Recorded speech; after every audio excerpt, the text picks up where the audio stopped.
ice cream truck actually going to go by before we start recording for once. That would be nice. Oh shit, I hear it.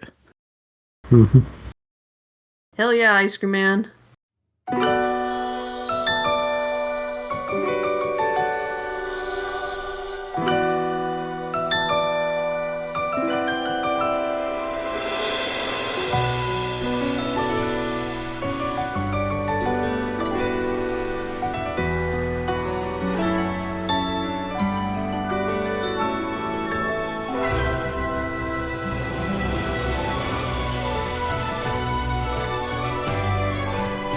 Welcome to the Fandom Post Radio Podcast. I am your engineer, Kate, and joining me this week are Kestrel. Hi.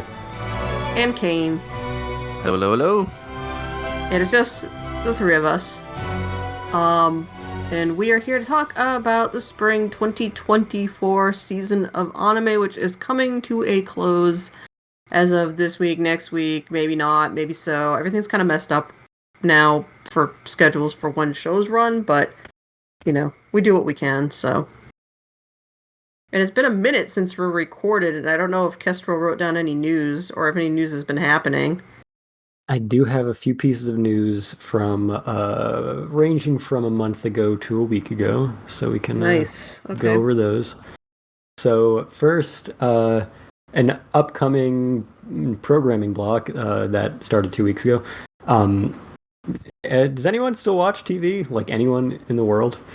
Oh, are you going to talk about like Toonami? Yeah. Or something? Yeah. I don't know. I don't know if anyone watches weird. TV anymore. You know, it's weird. Does anybody have cable television anymore is the real question. Right, that's the question. Yeah. Well, if you're... I kind of do because I have YouTube TV, so I guess that would count. Yeah. If you got your YouTube TV or your internet plan came with cable TV or something... remember Toonami back in the day? Yeah, that was a thing we talked about from the 90s. That was fun when TV was a thing. Anyway, they've been running with this new Adult Swim block for actually, it turns out, longer than the original Toonami ever ran, which is bizarre to think about. Yeah, that's funny at this point. Yeah. So, anyway, this new one has just been, the normal Adult Swim anime block on Saturday nights. And they just announced that they're going to add a Toonami block to Friday nights, and it's going to be Toonami Rewind. It's going to be all the shit that we grew up with and we're all nostalgic for from the mostly the 90s and 2000s. They got Sailor Moon, Dragon Ball Z, Naruto, etc. So, Muyo? Apparently. Yeah, probably. I don't know.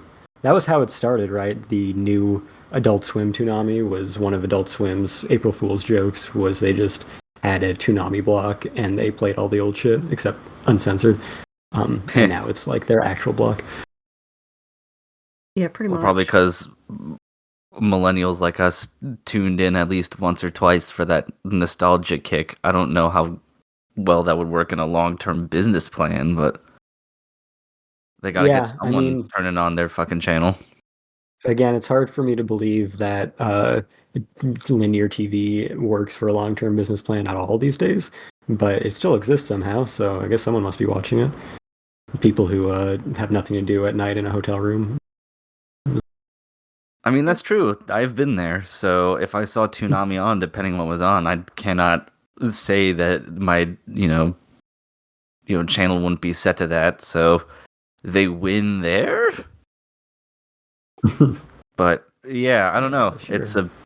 And did they still bring like Steve Bloom back to be Tom or whatever the thing's name was? So he's still been doing it. Oh yeah, I think still it's like cashing them checks. Yeah. Mm-hmm. Yeah, I don't. Anyway. Yeah, it's one of those things where it's like it's neat, but it's hard in how today's media economy relies so heavily sometimes on nostalgia bait that it just seems, I don't know, maybe I'm just being cynical about it, but it's like I guess they ran out of ideas, so now they're just going to mine this until they can't, and then I have to imagine that it's actually, for some of these shows that are much, much older, it's probably like, it's not like the olden days where the the licensing fees for some of this stuff were like through the roof. It's probably way cheaper, and they probably, it probably doesn't cost them very much to license out and play these things. It's the same reason why you can have like all the like auxiliary channels on broadcast TV that are just classic like shows. So you could flip them on and it'll be like a bunch of random shit from the 80s because why not? We have all these extra carrier channels. We might as well just shove this stuff on here. We have the licenses for it and this shit costs us pennies to air. Yeah, it's like Pluto TV having a dedicated Forensic Files channel. It's like, well, addendum to like, cartoons on TV on TV. I think it's MeTV just put out their. I think it's up and if it's not up and running yet, it's up and running very soon. Is just their MeTV channel that is all cartoons, and they have some classic anime in there. See what they have in there. They did have something. I think they had Speed Racer and. Is the rest of the shit like Hanna-Barbera and stuff? There's a lot of Hanna-Barbera, but there's also like random like stuff that you wouldn't expect. They have some like they're playing Freakazoid. Oh, weird. Yeah, I mean that's awesome. That I can't even imagine like some like teenager accidentally stumbling upon that. I don't know why they'd be on TV, watching TV again once again, but Alone in a hotel room. Yeah, alone in a hotel room, you're channel surfing, and you come across fucking Freakazoid in the year of our Lord 2024. It's like, wow. But they have everything from like Betty Boop up to like 90s stuff, and then some early 2000s stuff. Yeah, that definitely feels like just whatever was in the Walmart $5 DVD bin. Well, it's really funny because I think like I wasn't too impressed with a lot of stuff. They're doing a lot of like reruns. They're playing a lot of classic Looney Tunes, stuff like that. They're like blocks of shit that nobody actually wants to watch. Not the Looney Tunes stuff, but like nobody fucking wants to watch the Smurfs. But the one of their blocks was like Beetlejuice back to back with like the real Ghostbusters. I was like, that's solid. Those were two solid shows. I'm like, but yeah, I think they had. I find the what's in this picture here. There's a list somewhere, but I can't find the list. Doesn't help. But yeah, I mean, I guess in general, if it gets new people to watch anime, I really don't mind how you get it. It's just sometimes it feels forced. In particular does, but that's just me. I feel like this is specifically catering to our generation. Which I don't know, maybe misguided because I don't know how many of us are really watching linear cable at this point. But like, new fans are all getting into it via streaming and have been for years. So right. I think, watching some 80s or 90s show on linear broadcast on a Friday night is gonna get the new kids into anime. It's really not gonna hit the same. What it's gonna hit is it's gonna hit some fucking stoners in college who are channel surfing at school, and they're gonna stumble upon it and be like, "What the fuck is this?" Yeah, I just feel like everyone knows anime at this point. Like, I feel like it's not breaking any new ground. If you had any interest in anime, you'd be into it already. It's mainstream enough. Yeah, I think if anything, it's just going to introduce people to like older anime. Yeah. Considering that art style is so different and everything that, people may not have gone out of their way to watch it before because of its age and the difference in how it looks. But even that's kind of a stretch. Yeah. Well, good luck, Jason. I'm sure you know what you're doing. Okay, next piece of news. Next?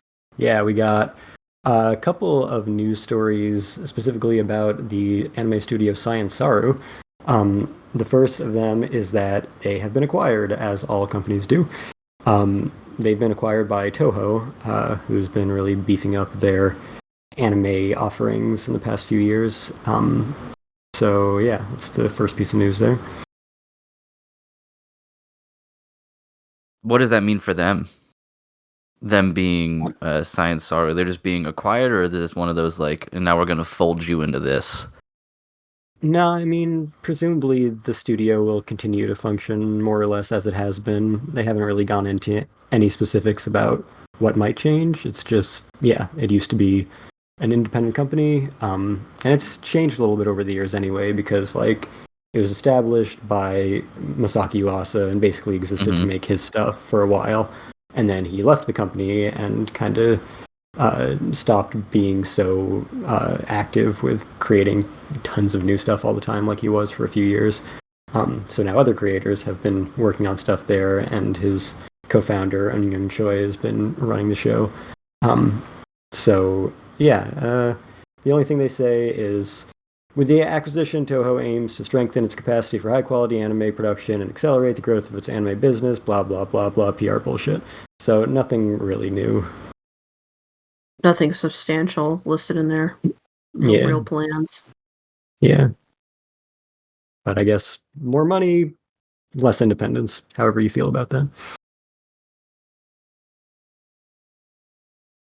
Yeah, I was just looking through Yuasa's stuff because I have that disc set from him. Mhm. I just couldn't remember the pace at which he was releasing, and yeah, early on, he was releasing movies or something like once a year almost, maybe a year and a Yeah. half. So he was really Look, on a fucking tear there for a little bit.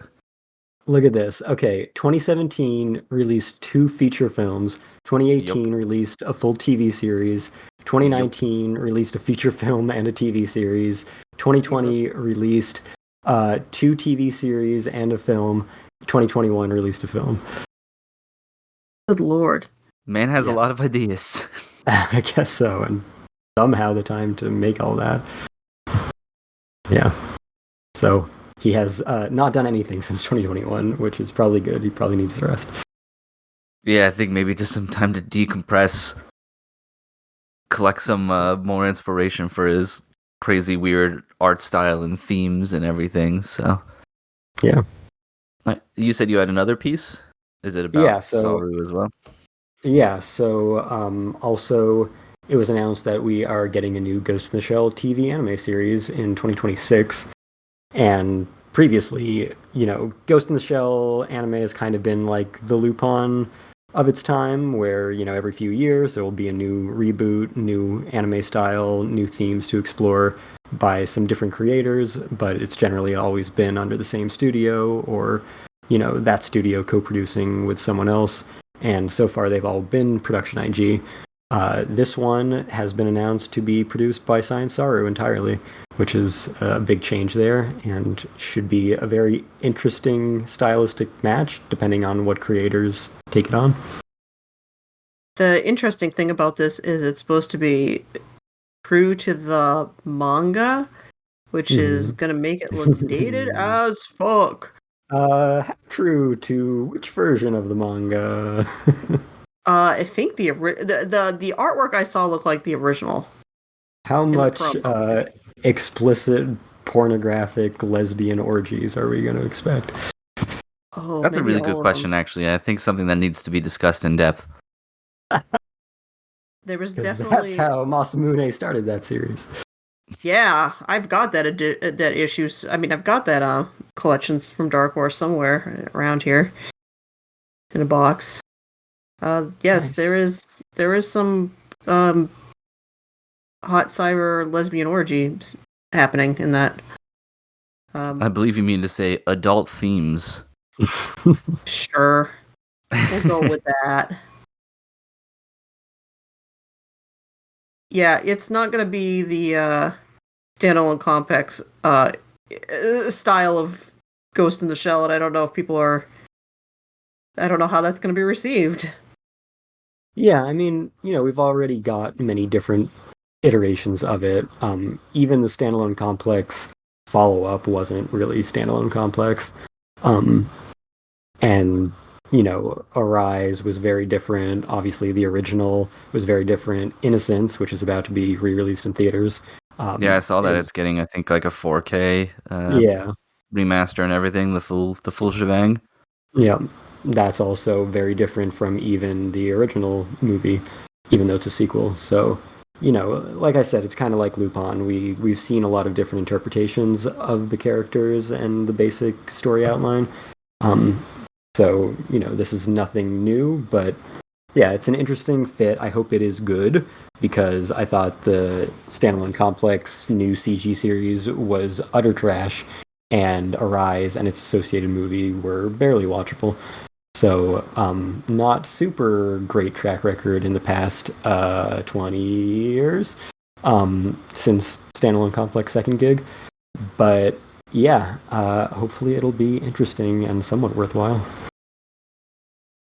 That used game shop and everything that I've told you about a few times, Kestrel, is still trying to sell those Arise disc sets. Oh yeah, the like kind of import ones where they were like 2 50-minute episodes for like $100. Yeah, they can't get rid of them when they're selling them. I think for like $15.99 a piece. Yeah. Oh, actually, no. They were actual singles, right? They were a single episode per release. Yeah, they were like those thicker red boxes, and it said like part 1, 2, and part 3, 4, which makes you think there's something more substantial in them. And then you open it up or you take the case out, and it's just like one episode on each disc. Yeah. Or something crazy like that.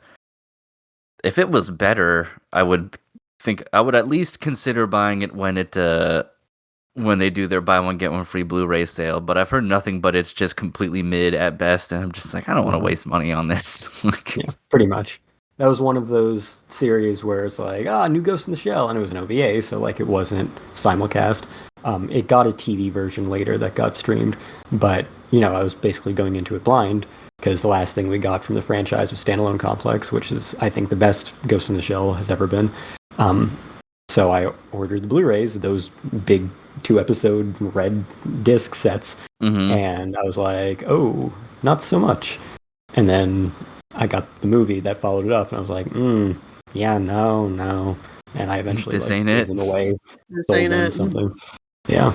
So, and then, the SAC 2045 on Netflix was, Netflix, so no real obligation to just start watching. And I think I watched the whole first series, and I definitely did not enjoy myself at all in that experience. Well, I appreciate your sacrifice. Yes. To be the canary in the coal mine for stuff like this, so I know when to not buy the used Blu-rays at my local store. Yes. When they pop up. But yeah, I think I agree with you though. Hopefully in your cautious optimism for the new one, at least especially because I like Science Saru in general for what I have seen from them, and maybe they'll do right by the property, but yeah, cautious optimism seems to be the solid play here. Yeah, for sure. All right. Next piece of news. I don't always have manga announcements on here, but Viz announced a shitload of stuff all at once a few weeks ago.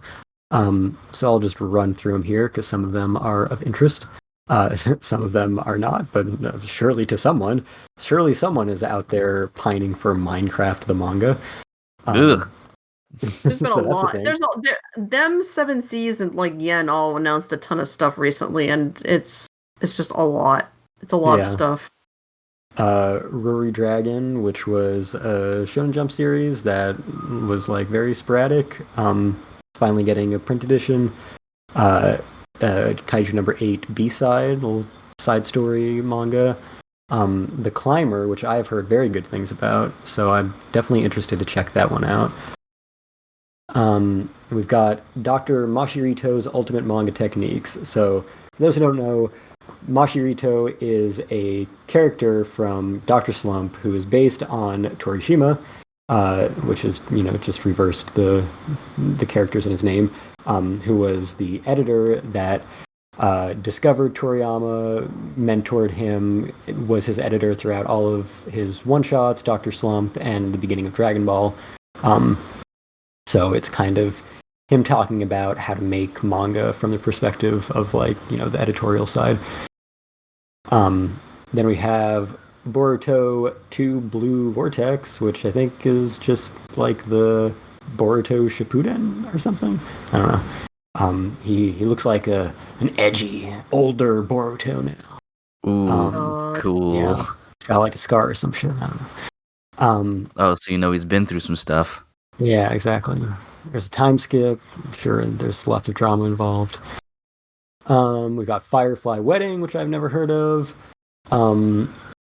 We have One Piece Heroines, which is one of the One Piece spin-off novels. I think this is short stories dealing with several of the female characters of One Piece. Oh God. Then we have some Hunter x Hunter 3-in-1s, some omnibus editions of that manga series. I wish they still did the Viz Big editions because those are actually like nice and high quality and worth getting.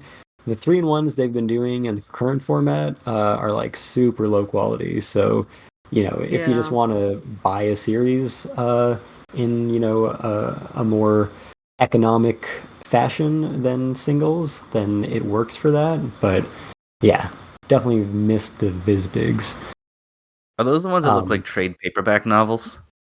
And it just says like 15, 16, 17 on the back. Yep. Yeah. Oh, Exactly. yeah.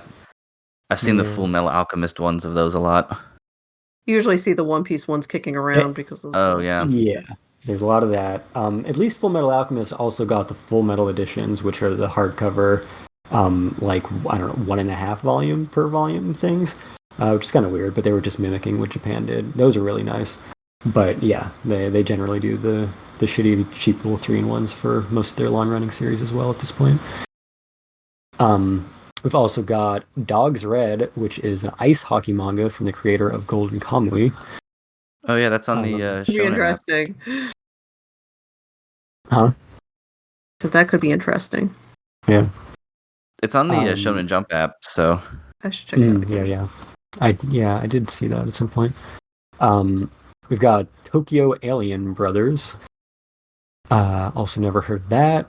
We have The Liminal Zone Volume 2 from one Junji Ito.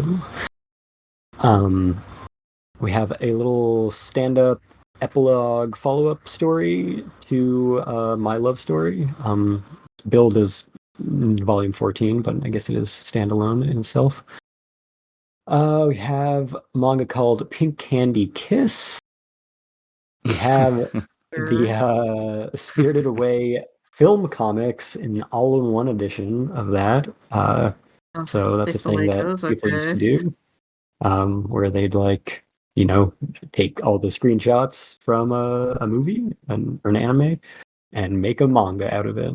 I remember I had one for Yu-Gi-Oh! The movie back in the early 2000s. Oh, nice. Yep. At least Spirited Away is actually good, but why not just watch the movie?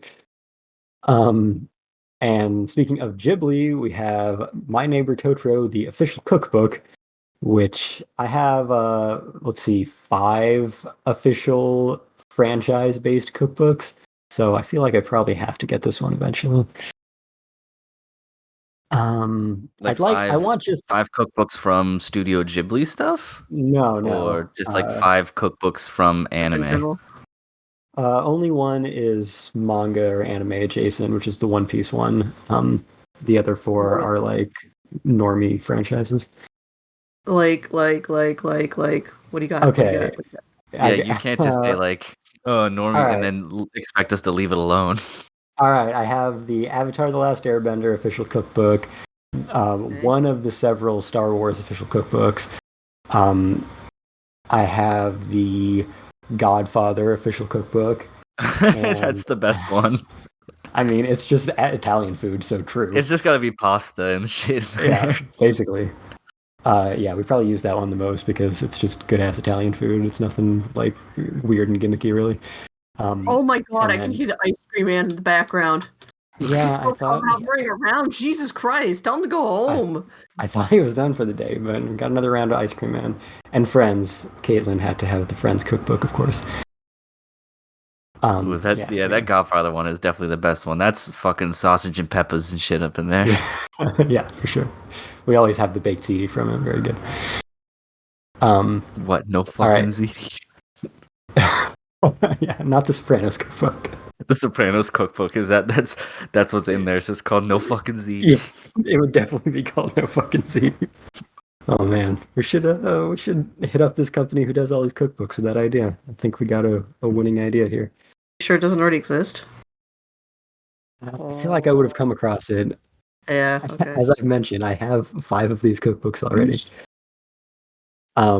Okay, more manga announcements. We're still going.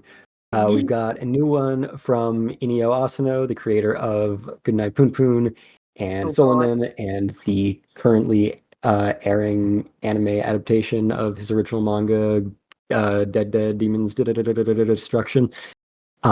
This one is called Mujina Into the Deep. I'm sure it is very happy and cheery. Yeah, as is the standard operating procedure. Yeah, 100%. Got a manga called A Star Brighter Than the Sun.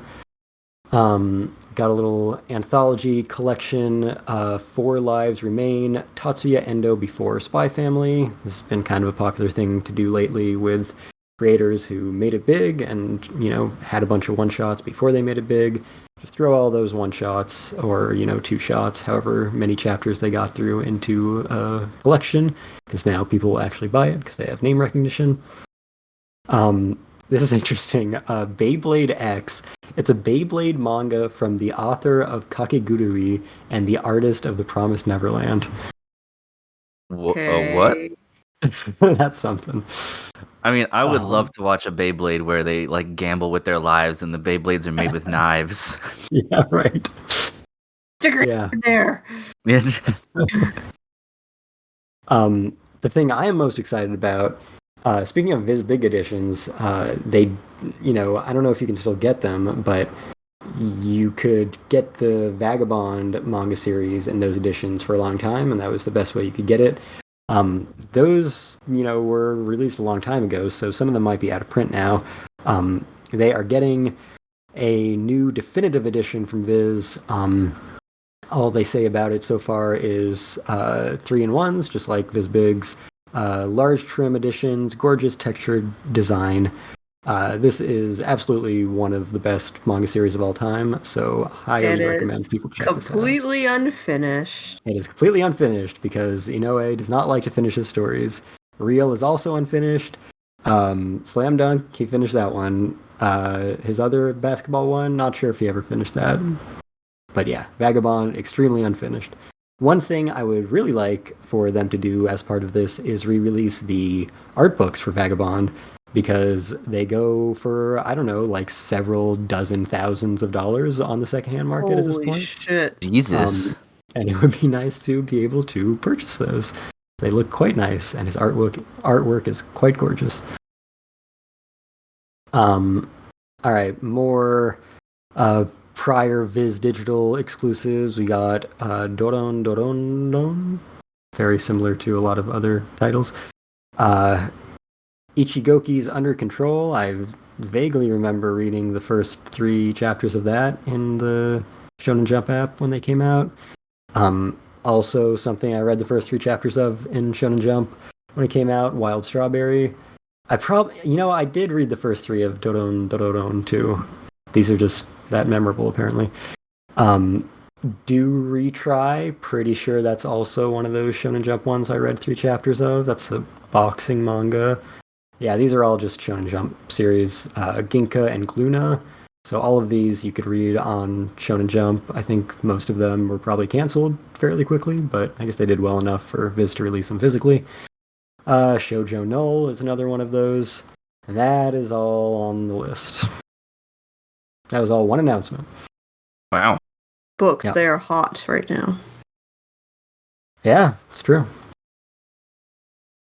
No, mine's so yeah, gangbusters. So I guess throw it all out there.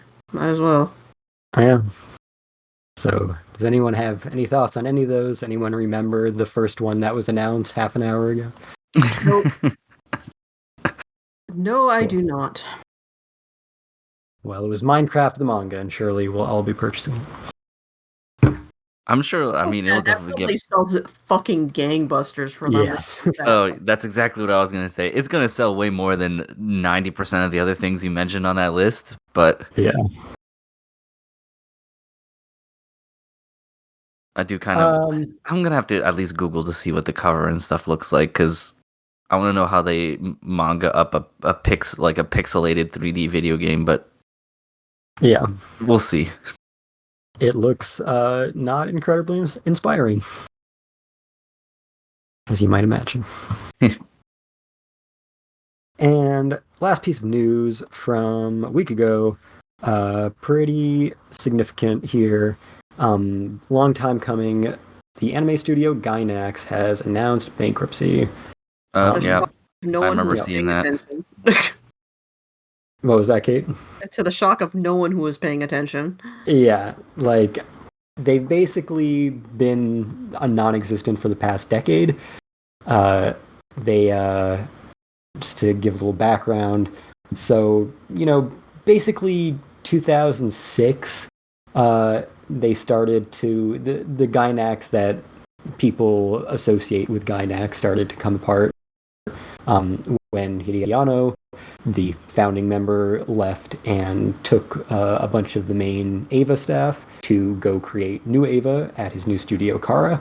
And then kind of the next generation took over a little bit with Gurren Lagann in 2007. But then that same team would then also leave Gynax in 2011 to go form their own studio called Trigger.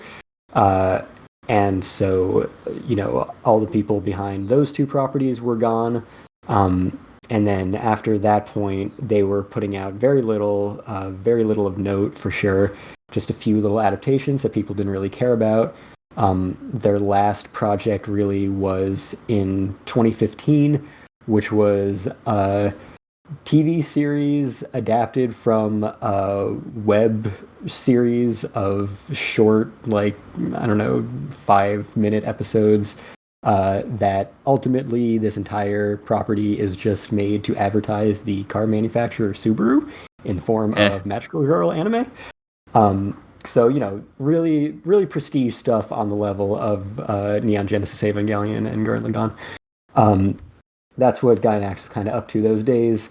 And then basically the few people who were left also left the studio. They had a spin-off called Fukushima Gainax, which then rebranded to Gaina, which is a studio that still exists. They haven't done a ton of note either, but most of the remaining staff went over there.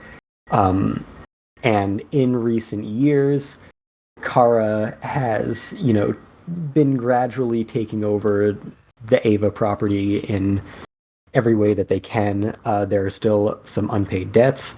They've sued Gainax. ADV has sued Gainax. Everybody sued Gainax. Everyone sued Gainax. Kara, has mostly been in control of Ava, and in the past few years, Trigger got control of the properties that, basically their team did at Gainax, Gurren Lagann, and Panty and Stocking with Garter Belt, which is why they're able to create a new Panty and Stocking with Garter Belt anime now. And Fooly Cooly, which was, the other, really notable Gainax property, was originally a co-production with Production IG, and so for subsequent installments of that, Production IG kind of took over, and now they have the full rights to the franchise in general, and so the people who worked on that, yeah, exactly. We don't. I mean, yeah, but whatever. But the point being that every notable property that Gainax had worked on had been transferred to some other studio where the people who worked on it were now working anyway. So not only had they not created anything, but they didn't even have control of the properties that people think of when they think of Gainax. And I think at the end they had one official employee. Their headquarters for the past decade or so was just an apartment. Their CEO was arrested for sexual assault on a minor, which is always real great.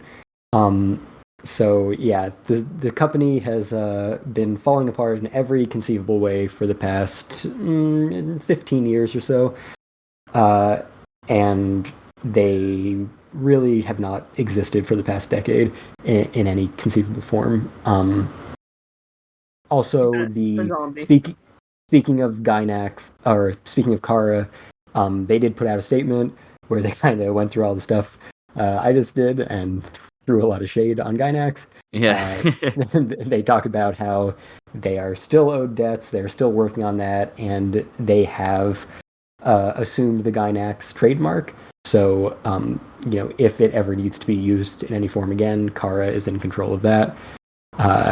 So, yeah, an end of an era, technically.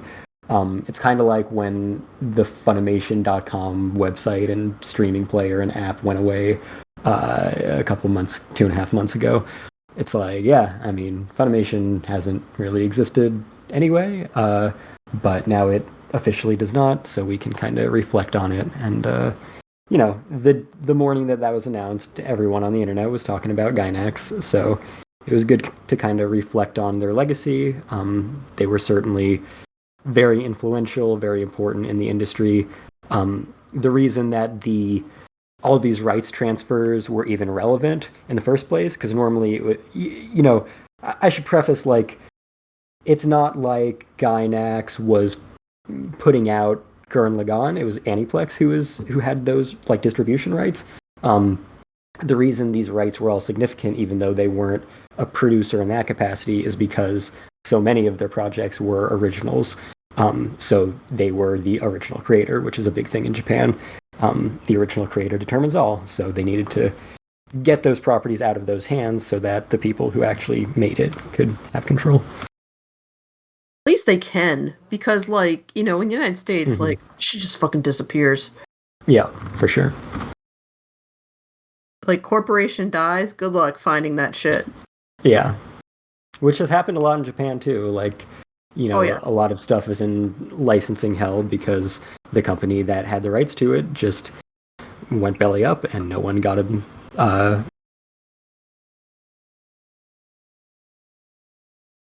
We just lost Kestrel. Oh no! Mid-sentence, impressive. Do you think the ice cream man got him? He might have. Definitely might have. I hope he realizes he's talking into the void on his end and it tries to mitigate. Well, he went offline, period. We didn't just I know. lose him. Yeah, he's gone. Oh, there he is. Hey. We thought the ice cream man got you. I don't know what happened. Cool. Well, hopefully keep rolling. Still have me in this new recording. Craig just records the channel. I don't think Craig don't stop. Okay, cool. Craig is a runaway freight train. My local didn't stop either. So if need be, I have that. I just don't know why that happened. Yeah, if you wanted to keep going with what you were finishing up with Gynax stuff. Where did I cut off? That's a good question. End of a sentence. Okay. Mid-statement, end of a sentence. I'm sure whatever I was still talking about was not that important, so you can just cut out the stuff that doesn't make sense anymore. It all makes perfect sense. Yep. So Gynax is no more. The last Gynax menu ratio, etc., etc. I was honestly surprised. The only thing that did surprise me about it was just the fact that I thought they were gone for a long time already. Right, exactly. Yeah, I didn't think they were a company at all, especially once Kara took over for the Ava stuff, and then I was like, well, do they have anything that they do anymore? So I just figured they faded into, oblivion, but I guess not up until right now. So it's hard to feel like sad about it either, I guess. Like even someone who likes older anime and things like that, it's just kind of like, yeah, well, them's be the breaks. Yeah. It would be bad if like those people weren't everywhere else doing a million other things. And that's a very good point. So right. If they literally still had any employees, then it would matter, but it doesn't because they don't.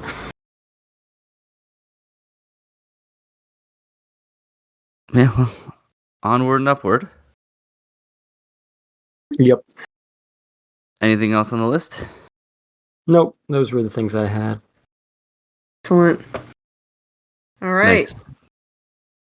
The only one like small piece of news I thought about that I'm excited by, because I know I can bring them up every once in a while when I see them, but that Sakamoto Days is getting an anime, and that's like the one manga that I'm actively keeping up with.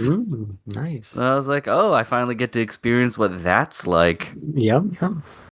The wondering how it's gonna hold up to the book and everything, so to speak, which I do have my reservations about, but we will see. Will definitely be interesting kind of role reversal when that comes Yeah, I know, right? I can't remember what studio has it. I'll have to double check. It needs to be one that can animate a lot of action, because if people thought like Jujutsu Kaisen is nothing but fights and the characters only exist to string together threadbare plot elements between them, Sakamoto Days is that, like, but all of the time. Nice. The action is like wicked crazy in the manga itself. Like, they're doing all sorts of just ridiculous shit, fighting on, through, and around like freight trains as they're going, and people will just act like nothing's happening. It's just fucking ridiculous and berserk. But the show then has to be able to basically animate nonstop fight scenes, because there is almost nothing else. Nice. So if they do it right, it'll be a spectacle at the very least. But we'll see. I'm excited at least to experience it from a manga reader first, since that is I don't know if that's actually ever happened to me. Probably not. But maybe at one point, but I can't remember it right now. But cool. Well, then let's jump into the season. I know we have a couple shows that we all share that I'd like to hear some opinions on.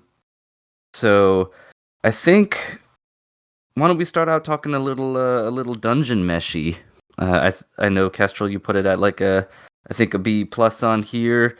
So I know you've generally warmed up to it more as the season and episodes have gone on, and I think that might be the case for basically all of us. And if Bran was here, I'm sure that would kind of be a very similar reaction for that. But and we were basically 100% right from the get-go. But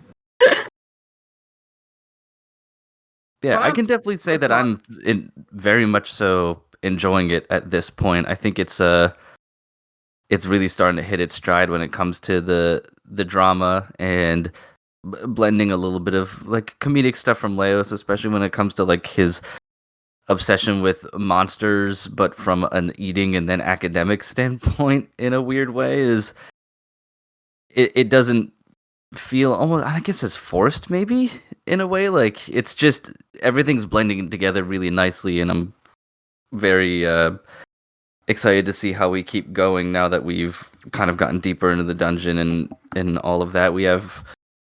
I wanted to talk in particular about the not consequences, not the right word, but the implications of, I think, the episode before last, of the people who are trapped living for all eternity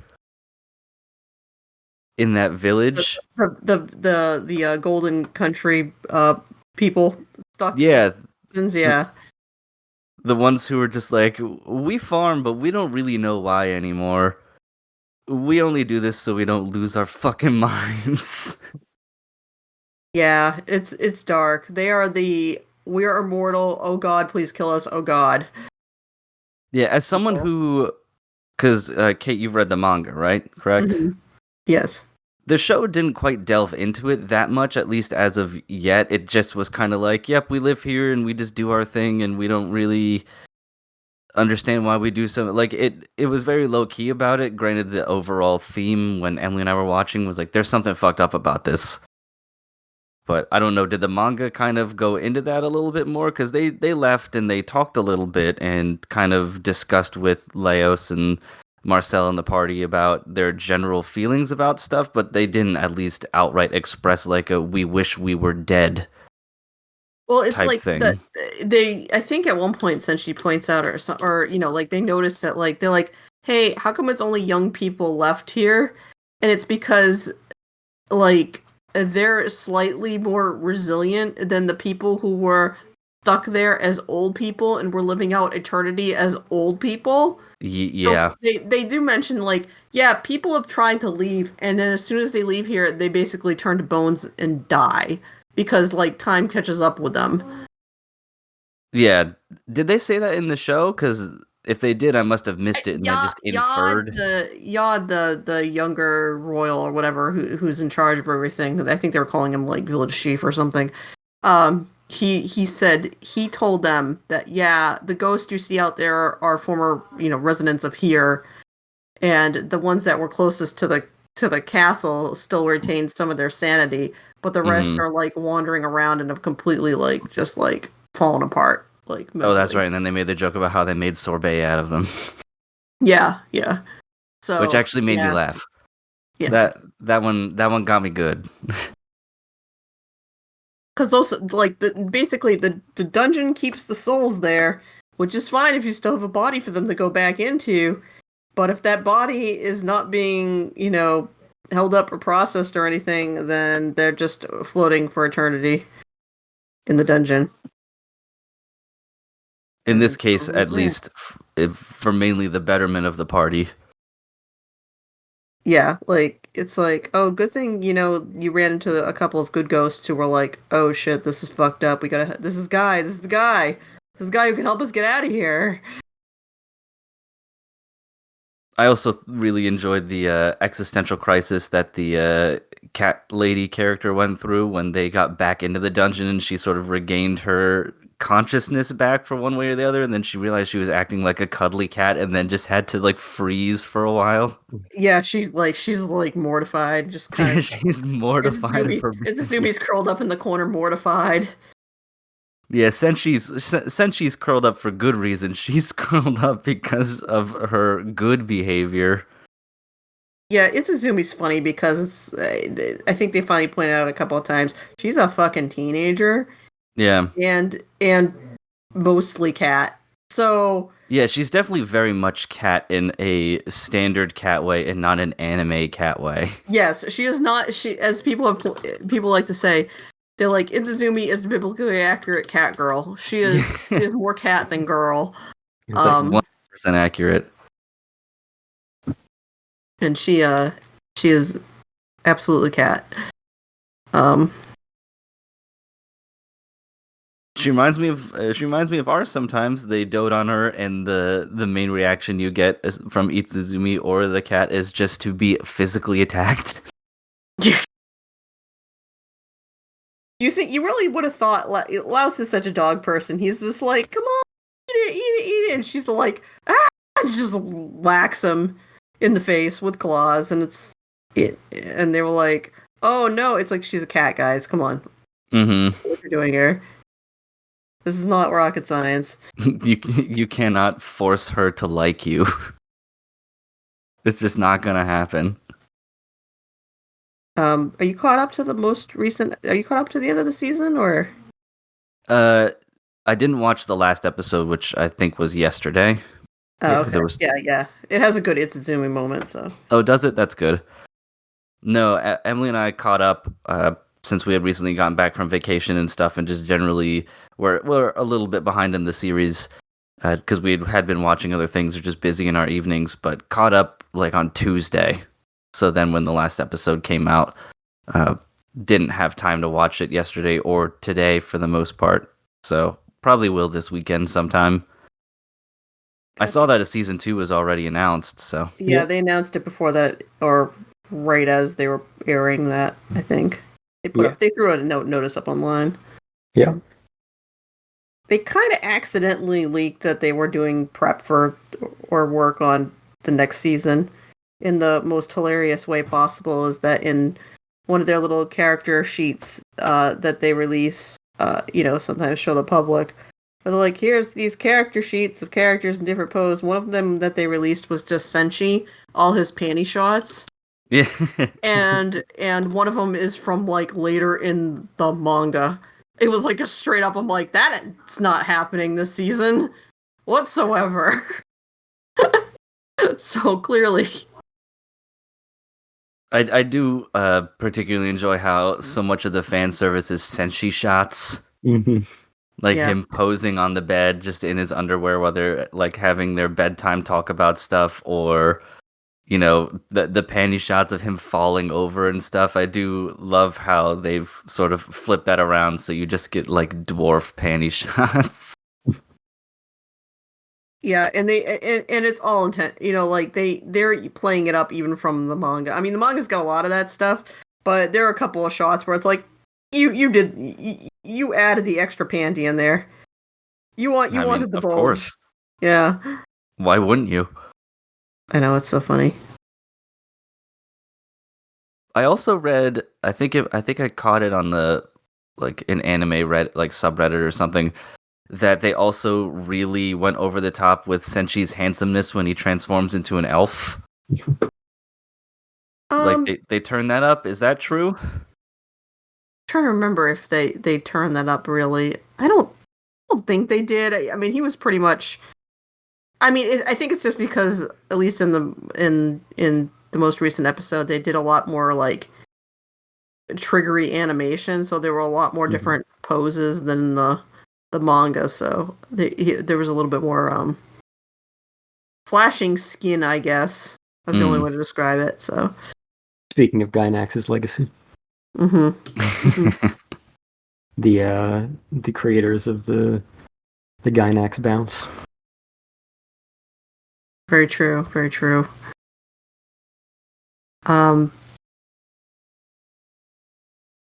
Yeah, I don't know. I'm excited. I'm glad that they were like, "Yep, we're moving right ahead." I wish we had like a general idea of when the second season's coming. Because I mean they try. I mean they tried their best to like throw a little bit of like some shots of the other parties moving down into the dungeon at the end there, because that would have just been a really hard cut to like, yeah, we're just gonna drop the season here if they did put that the bridging moment in there where it made it a little bit more season finale-esque than just hard cut in the middle of the storyline. Yeah.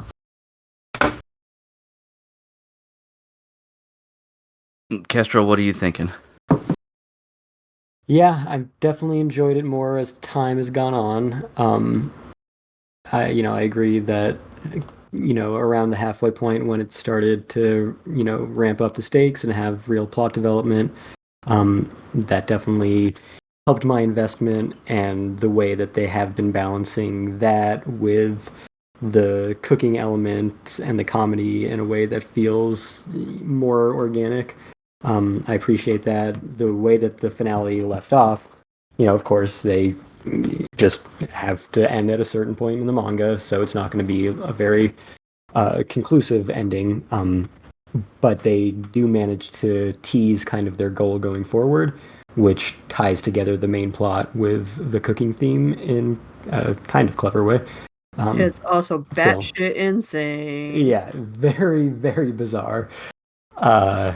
Vor fans, this is for you. This goes out to you. Yeah. So yeah, it's very, very interesting show. I don't know what I was expecting, but it definitely surprised me several times along the way. And I think when the anime started, I was saying that like it felt like the little omake segments at the end of a series where they do a little bit of cooking, and that was the whole show. Now it feels like, cooking is a major theme of it, but it's actually integrated into the plot in a meaningful way. And so it's able to feel more substantial than when it was the entirety of the show, which I appreciate because it actually matters now. So yeah, definitely appreciate it more. And yeah, I'm probably gonna start reading the manga. They're gonna have the mangaka at Anime Expo. I'm jealous if you go to that and meet her. Yeah. They just announced that they're gonna do the regular autograph distribution at Anime Expo, which is gonna be a shit show as always.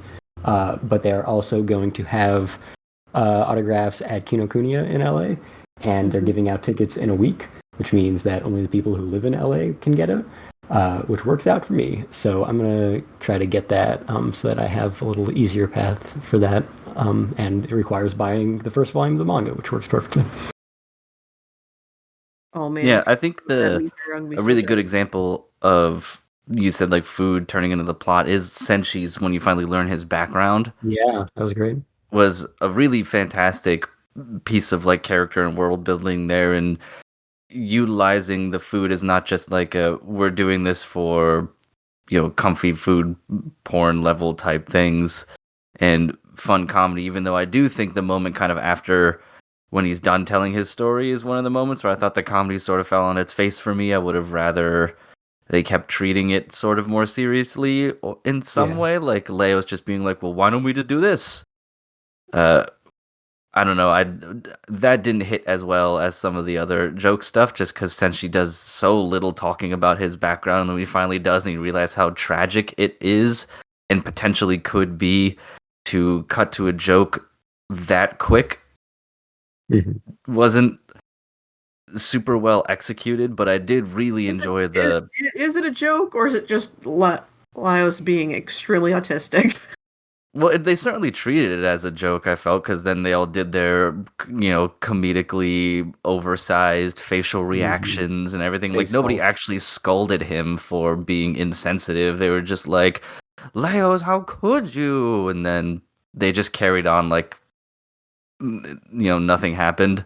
Well, I mean, Yeah, like, not all the jokes or the attempts at jokes are going to hit. It's fine. It was just it was such an incredibly enthralling piece of background information for that series to see, how and why Senshi ends up in the dungeon, and kind of how he just lives in there, and you finally learn something about him other than he likes food, and then it gets cut off like that so quickly. But that whole little arc was great in the first place, and then they start cooking pieces of the griffin and everything. Was one of my favorite moments of the season, I think. Yeah, I agree. That whole area. Yeah, it was definitely like Senshi's kind of the most likable character from a purely comedic standpoint already, and the most important character for the cooking theme of it.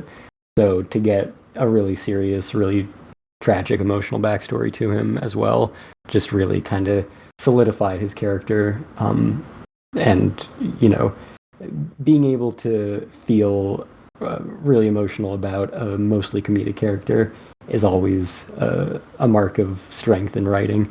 So I definitely appreciated that whole episode a lot. Oh, speaking of character backstories, Kestrel, now you know why I was laughing when your friend called you Chilchuck. Oh.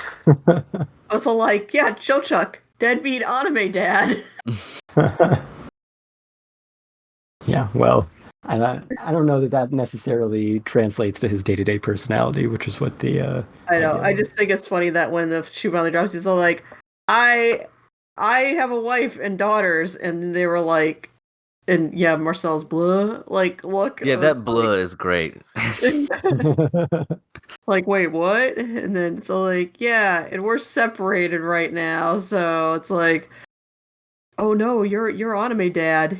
You are the absentee anime dad. Oh, he gets more into his family stuff later, but it's kind of funny that he's just like, I have a wife and daughters, and everyone's all like, what? Because they have such a bad grasp on like half foot like everything. Span.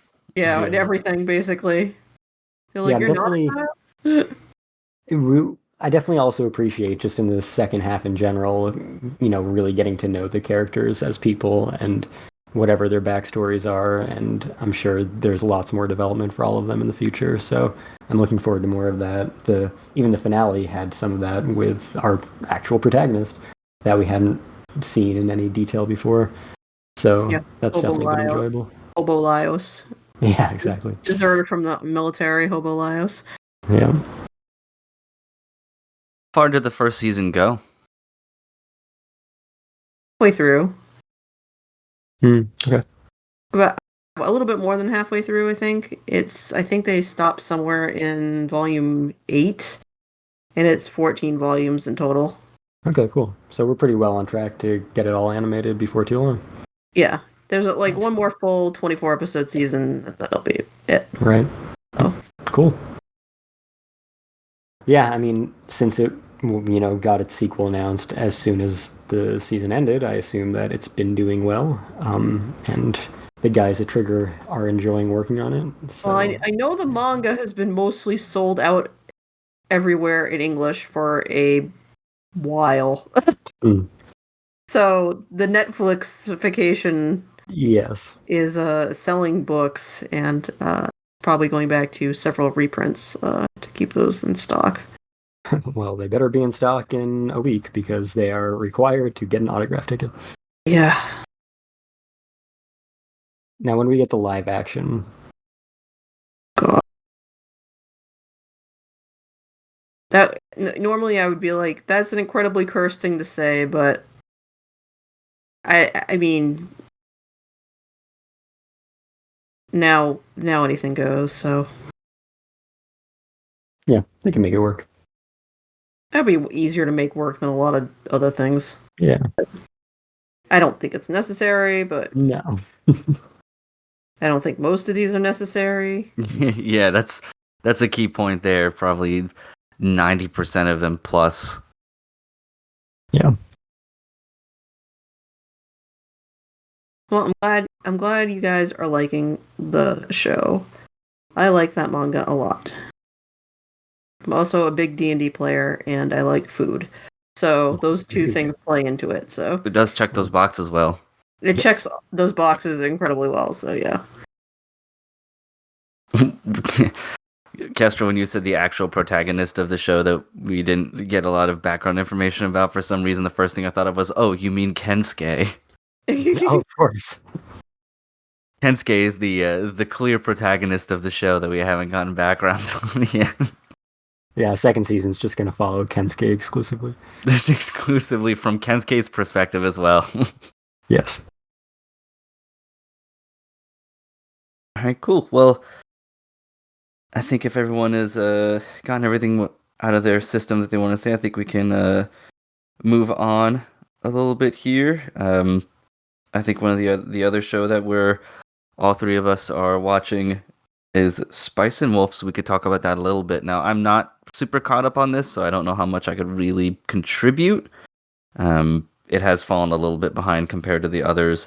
Not for any particular reason, it just hasn't been at the top, but I have enjoyed what I have watched, so I think the main thing that I just wanted to say before I kind of let you two talk about it for however long you'd like is, I know it was getting some criticism for not looking particularly good, but I thought it looked perfectly fine throughout the season. I do know the original is relatively ugly, but the new one is absolutely like serviceable, I guess. No, it doesn't blow your fucking socks off or anything, but it isn't like Tonbo, which I am very much enjoying Tonbo, but that's a fucking ugly anime right there. Yeah, I mean, I still find this new Spice and Wolf anime not particularly attractive. I still regularly find myself going like, as I watch it. Is it more like the art in general, like the animation quality or something? Where do you find yourself sort of falling out of it in that way? Yeah, I think I find it off-model occasionally. Limited animation, which is fine because they're not doing that much.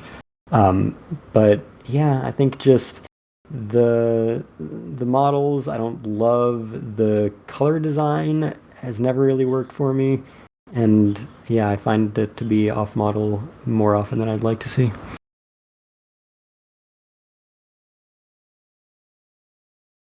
Cade, what do you think? Well, compared to the old series, it looks fantastic, but that's Of not course. no, because the old series, the old series was budget. This isn't like this is more modern level, not budget, but not like oh my god, balls to the wall, like put like these people are into it. But I think it looks good. Like it is a talkie show, so it's gonna be a lot of people. It's got what it's got a little bit of the soap opera filter thing going on, like a little bit of Yeah. bloom, a little bit soft. It's you know very very leaning into just like very pastelly almost shades of Kind of washed out. yeah. Yeah. I mean, it's a choice. It's not a bad Right. choice. It's just a choice. Yeah. That's definitely something deliberate that I just don't entirely agree with, but certainly legitimate to do. Like I said, I still think it goes off model sometimes. I think the lines aren't very sharp, which kind of goes with the soft look, I guess. But yeah, both the line density, the color design, and just the general consistency of artwork, I've been noticing as I watch.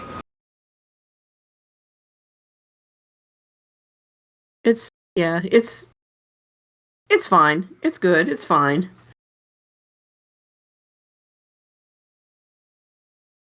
Well, that out of the way, how are you thinking of the story and everything? I know it's pretty much.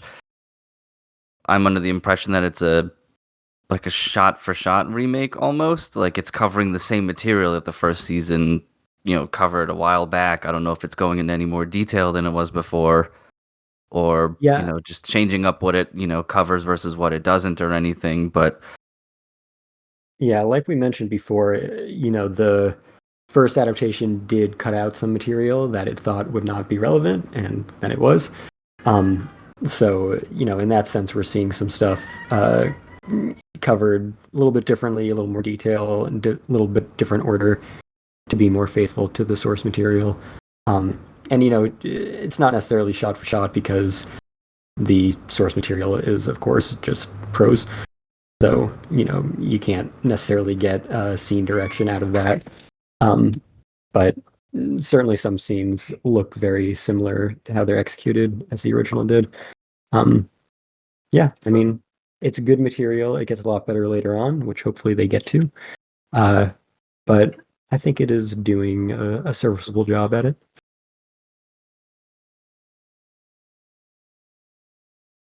it did Yeah, I don't manage to make the idea of currency exchange as a way to do business interesting. So I definitely give it kudos for that.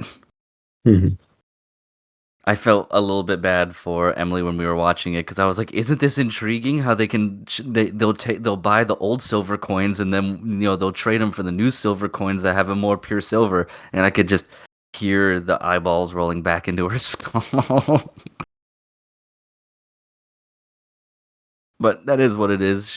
We're watching that one together too, and she isn't enamored with Hollow as a character because that character type just doesn't really gel with what she likes most of the time, at least the early episodes that we have watched. But in general, she's liking the sort of low key feel of it and everything. So yeah,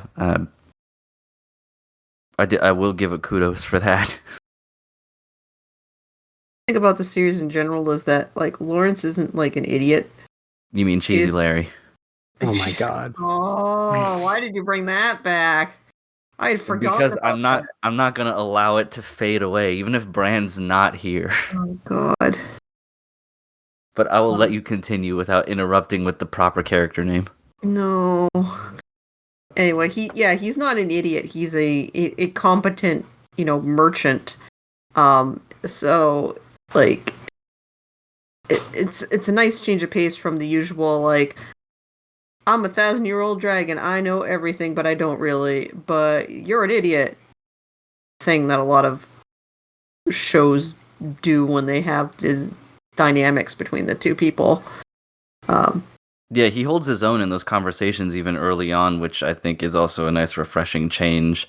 Like, she tries to kind of bait him a little bit with that sort of godly arrogance in a way, but he's not buying it, yeah. Mhm. which is nice. Yeah, and that's definitely very important to their character dynamic and how their relationship develops throughout the story. because he can stand toe to toe with her on that. She can stand toe to toe with him on economics and think of clever ideas that he wouldn't, even though he has all the experience. So their mutual respect and kind of fun rivalry is a major theme of their relationship. Yeah, like fleecing that guy with the apple furs. Yeah. Game, respect, game. I like how that was her reasoning afterwards. She's like, game, respect, game. He'll get over it. Yeah, I'm like, damn, girl, okay. But yeah, she's like, okay, he does this for a living. He'll be like, haha, good show, okay, get it. Yeah. And then, like, it's like, yeah, I hope you can take the accurate read of a person. He's not like a closet lunatic or something, but...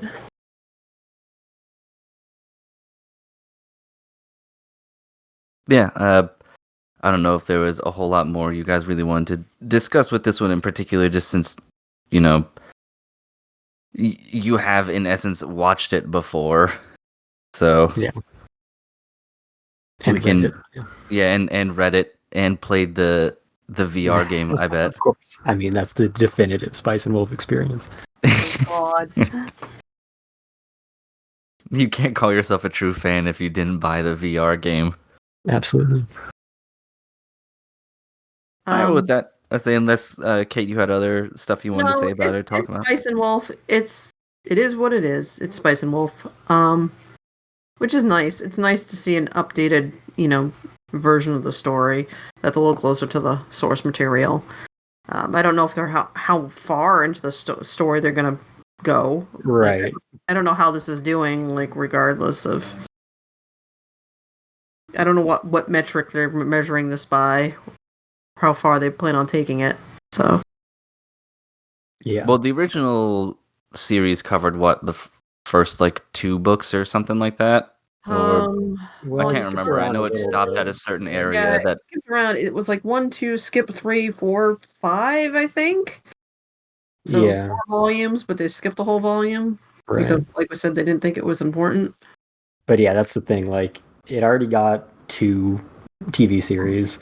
It already covered a bunch of books. It's going at roughly the same pace. It's not like the old one was slow. It's arguably a slower pace because they're not skipping any material. They're not necessarily gonna be able to just pump out a bunch of content right off the bat. Doesn't seem to be particularly high budget, etc., etc. So if it doesn't succeed, then it will have effectively just been the same material except even less, with a slightly newer aesthetic and different music. So yeah, it will have barely justified its existence if it can't get a lot more material eventually. Because Black Butler is airing the same season, and those both started at the same time. Black Butler, they just kept doing sequels. This, they rebooted. So for them to justify rebooting after 15 years, they definitely need to actually cover more material. Yeah, that seems to be the prevailing theory. Is just it has to continue on, or it's just gonna end at the same spot, and then what was the point? Right, maybe even earlier. Yeah, potentially earlier, because it would, end in volume 4 instead of 5. Exactly, yeah. And I'm sure at this point the season's almost over. It must be 2 cores, right? I'll go look that up. No one knows. I have no idea. I'm not sure. Because if not, then it could end much, much earlier. Yeah, it's 25 episodes, so at least we are getting 2 cores off the bat, so that helps. But it could still only cover 4 books or so.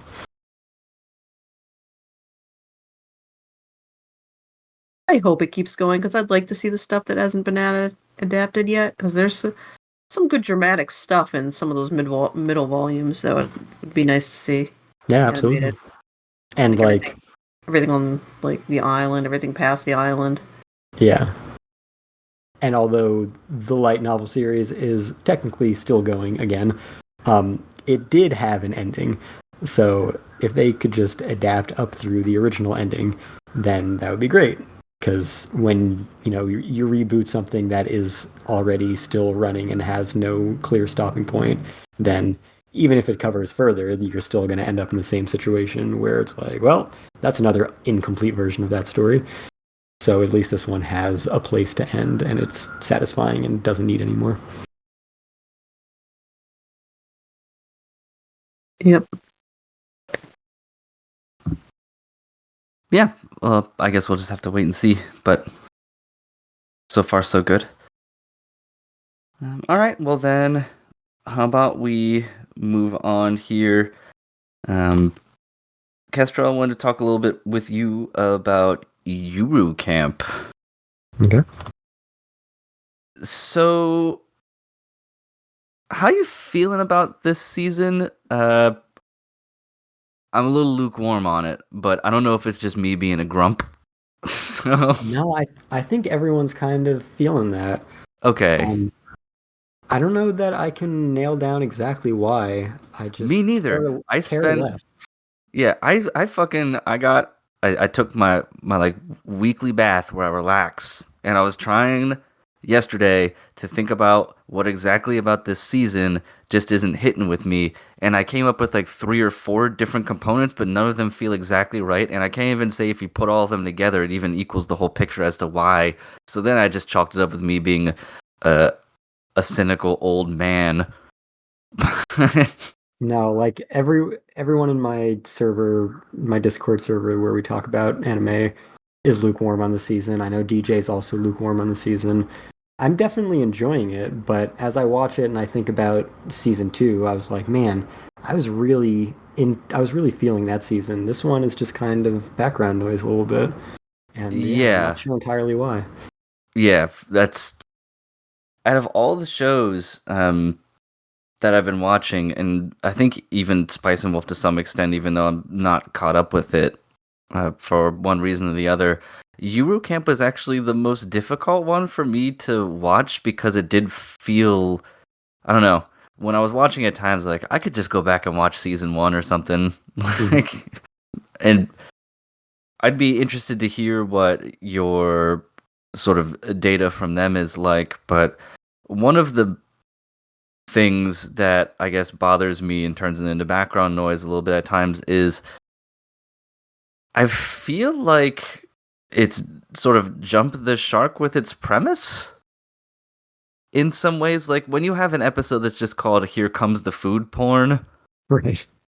I'm like, all right, like I know that the early seasons, like season 1 and then season 2 and everything was really, obviously they cooked their food, and part of it was about buying the food and special stuff at the campsite area that was indicative of the place in Japan they were at. But I guess it just felt like it was trying way too hard. Yeah. In some ways, and now the camping trips feel less like camping trips and more like excuses to watch recipes. Yes, a lot of recipes going on.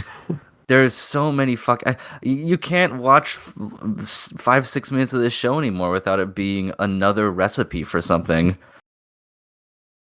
Now, And them where's that eating it. book? Yeah, and that was the first part, I think, that kind of wears on me a little, was those early seasons and everything. Like, there was the cooking, but it felt like a greater part of the whole as you got to understand, like, the girls' personalities and them hanging out and, gelling and getting to spend time just in the outdoors and all sorts of really fun, relaxing things with some sort of light tourism board stuff thrown in it. And that's another thing. I think it's going really hard in the tourism part as well, which is a little off-putting sometimes. But this really, I don't know. Maybe it's ran its premise and they don't really have anywhere to go. So they're just like, people want to see anime food, so we're just going to give them anime food. Yeah, that's how it's kind of felt from the beginning of this season, is they kind of had 2 seasons worth of fresh content to explore. Yep. And now it's just, well, we have food porn in this show. What if we just, try way too hard and make it the food porn show? And you like these characters, let's flanderize them and have an episode dedicated to each of them doing all their tropes that you all love and quote. So yeah, it definitely has that kind of vibe of less organic, more forced, not as fresh. I guess it's the food aspect is kind of the opposite of what we were talking about with Dungeon Meshi, where it used to be very naturally integrated into the plot, and now Mm-hmm. it's so standalone and so all-consuming, which is the opposite of how Dungeon Meshi has been going. Yeah, because it was like, oh, they would each bring a. It got to the point where, in that first season early, and that's a really good point where it was they would just all bring one piece of like a hot pot, Mm-hmm. and then make a hot pot and be like, this is good. And the hot pot and things almost felt like it was the food version of their like relationship to each other. Like it had a sort of symbolism in it, as silly as that may sound. And now it's just like everybody's bringing their own fucking kitchens Yeah. And and just making stuff. spending the whole episode with, voiceover of every step of a recipe. Yeah, of like doing stuff with pizza dough, and it's just like I really don't fucking care. Like you make this pizza, and then you make your Japanese pizza with mayonnaise, and then you do something else. And the dream episode thing also, I really didn't like, Mm-hmm. where they had Nadeshko in a picture-in-picture. Yeah. Constantly breaking the fourth wall. It was like, it wasn't a dream, right? It was like a flashback. Yeah, They, it they was were like something. recounting their trip without her to Well, I her. think they And, reference it as a dream world once or twice because there's a YouTube dog there. yeah. Like it's that I really it was not working with me at that point. Like I just wanted those two episodes to be over. Yeah. It definitely seemed like they were going too hard on a concept that no one really asked for. It was like, yeah, let's I think they're trying too much to be like a gag show. I think I appreciated the series. I mean, I think it's still probably one of my favorite Hiyashike shows, but it felt more like that kind of atmosphere that you go to those shows for, and less of the cute girls doing cute things, comedy gag anime that a lot of Hiyashike is part or mostly focused on. Now it's starting to feel more like a lot of those other shows, which, I think a lot of people enjoy, and you enjoy a lot of them as well. But I think Eurocamp used to feel different. It used to Yeah. feel more serene, more sincere, more like you could just relax in it and take in the scenery around them, and really get down with their state of mind. Whereas now it's rapid fire jokes in a way that makes the atmosphere very different. Yeah, you go into a gag show knowing it's a gag show, Yeah. and you're kind of prepared to not really get too emotionally invested in it or lots of other things. With, like what you said here, it's early on in Yuru Camp, yeah, you were in it for the character relationships with each other and getting to know them and having them sort of take on this hobby together with Rin as sort of an unofficial guide to all of them to help Mhm. a little bit and all this stuff. And yeah, now it's just everyone's sort of a caricature of themselves, Right. which does lead me into my second like criticism of the show, and I think it is Rin as a character. Hmm. She doesn't feel all the time like Rin anymore. Yeah. Where I used to appreciate her for being a more insular, introverted character, that she was, kind of slowly opening up, and she provided an important dynamic to the group that had a lot of very bombastic characters in them already. Mhm. But then when they did the couple episodes where they were doing the bridge crossing and everything like that, Yeah. in those episodes, she was just kind of a Nadeshko light. Right. And I understand having, especially those two relationship is closer than with the other girls in the camp, and you can have your personality sort of influence and rub off on each other in a lot of ways, but it just kind of felt like when they were doing it with Rin, I was like, her whole thing that made her endearing was the fact that she was a sort of calming presence and like a cozy personality amongst the cacophony that the other three can make sometimes. Yeah. And that didn't really happen this season. She's just kind of a Nadeshko light and stuff. Mm-hmm. So that bothered me a little bit. And not to mention in her fucking solo camp episode, the first thing she does, she gets a solo camp. I'm like, oh, we're gonna have a nice like calming Rin episode where she just sits and enjoys it. No, we get another fucking episode where it's just a recipe for making pasta. The only redeeming part of that was the I hope no Italians are around when she breaks the spaghetti in half. I did laugh at that joke. That was good, yeah. That was good, because I was thinking right before, I was like, I hope they make an Italian joke here. I don't know if they would, but I hope they do, and then they did. But yeah, I know I've criticized it a lot over the past couple minutes, but I do still enjoy it. It's just, yeah, it's changed in some ways that I don't think are conducive to it maintaining the same quality or longevity. I don't know how much longer they were trying to milk this property, but yeah, I don't know. Yeah, I agree about Rin too. I've definitely noticed that, and I think that probably goes into what I was saying before, what I feel is missing, what I really enjoyed about especially season 2.